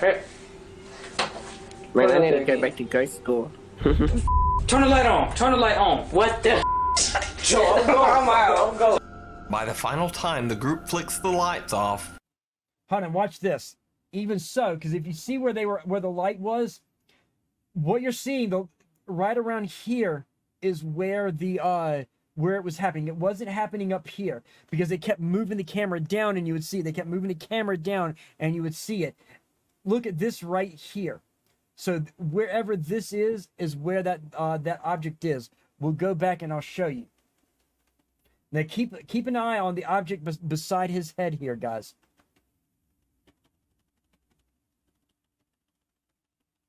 I'm actually using the comma key to frame by frame advance this. Okay, see how he's pointing up? Okay, look where he's pointing and look at where his arm is. Okay, now watch. Give it a second.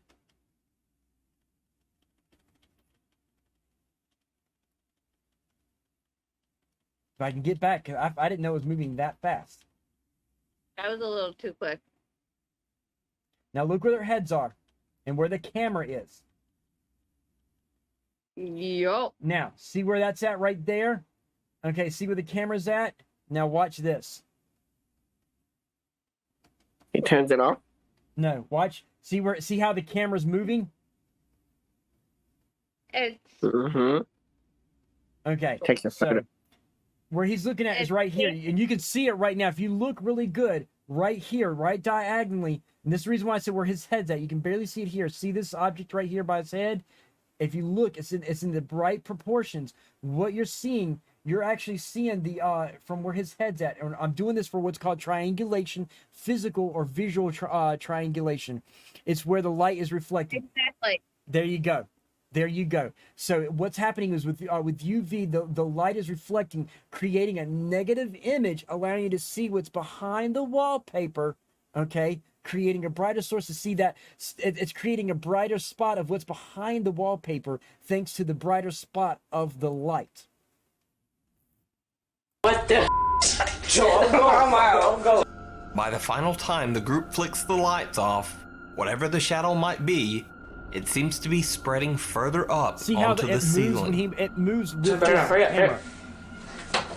Put it up there. Sometimes it's up high, sometimes see there it's Turn the now light on, lower. turn the It's light now on. lower What the- than it originally was. I'm going. But we'll never know Now if the it's shadow high. continued to Now spread it's low. because the whole experiment gets a little too real for the teens and they bail. So it depends on where he's aiming that light Under at. the bridge. Although it might be obvious from his YouTube channel's title, Ryan Cool Vids is in no way a ghost hunting or paranormal channel. Most of Ryan's videos are completely random, including everything from mountain. Now, I just realized the time, ladies and gentlemen. Okay, so we're going to continue with these next Monday. Again, next Monday, everybody, we're going to continue talking about Aleister Crowley with his rituals, his practices, his spells, his sex practices, because he did a lot of sexual magic. He used sex and magic. So we're going to do more explanations on Astrum Argentinium and his sexual practices and his magic on next Monday. Okay? Good stream. Said it again. Today was a good stream. Well, thank you. Everybody that's here, don't go nowhere, everybody. We're getting ready to raid out. We're going to be raiding Sabbatha. So stay here. If you're new to the stream, you're definitely not going to want to miss this. It's completely different than what my stream is, but it's a nice change of pace. So we're going to go ahead and get Tabitha going here, guys. Let me get this raid going. Hashtag raid, hashtag retroactive, hashtag streamlove. Streamlove is a term that I created, and I love it. It's about, showing love to other streamers, because we all are streamers, most of us, and we know what it's like to want viewers. So I love each and every one of you. Since I was 10 years old, all I ever wanted to do was make movies and TV shows. This Twitch gives me the chance to live my dream, and you guys give me the chance to live my dream as well. So thank you for letting me live my dream. I love each and every one of you, even those who are new here that I don't know and I haven't got the shout out. Make yourself known. If you like me, follow me, subscribe, whatever. I love you even if you don't. I'm still working. I'll keep you up to date on this. Thank you for the bits, DJ Scarlett. We'll go ahead and do a song real quick. Spooky, scary skeletons and shivers down your spine. Shrinking skull will shock your soul, seal your doom to mine. But again, I love each and every one of you. Hopefully you'll be here. And again. I'm trying to say my goodbyes. Spooky, scary skeletons and shivers down your spine. Shrinking skull will shock your soul, seal your doom to mine. That's good. You got another round. Spooky, scary skeletons and shivers down your spine. Shrinking skull will shock your soul.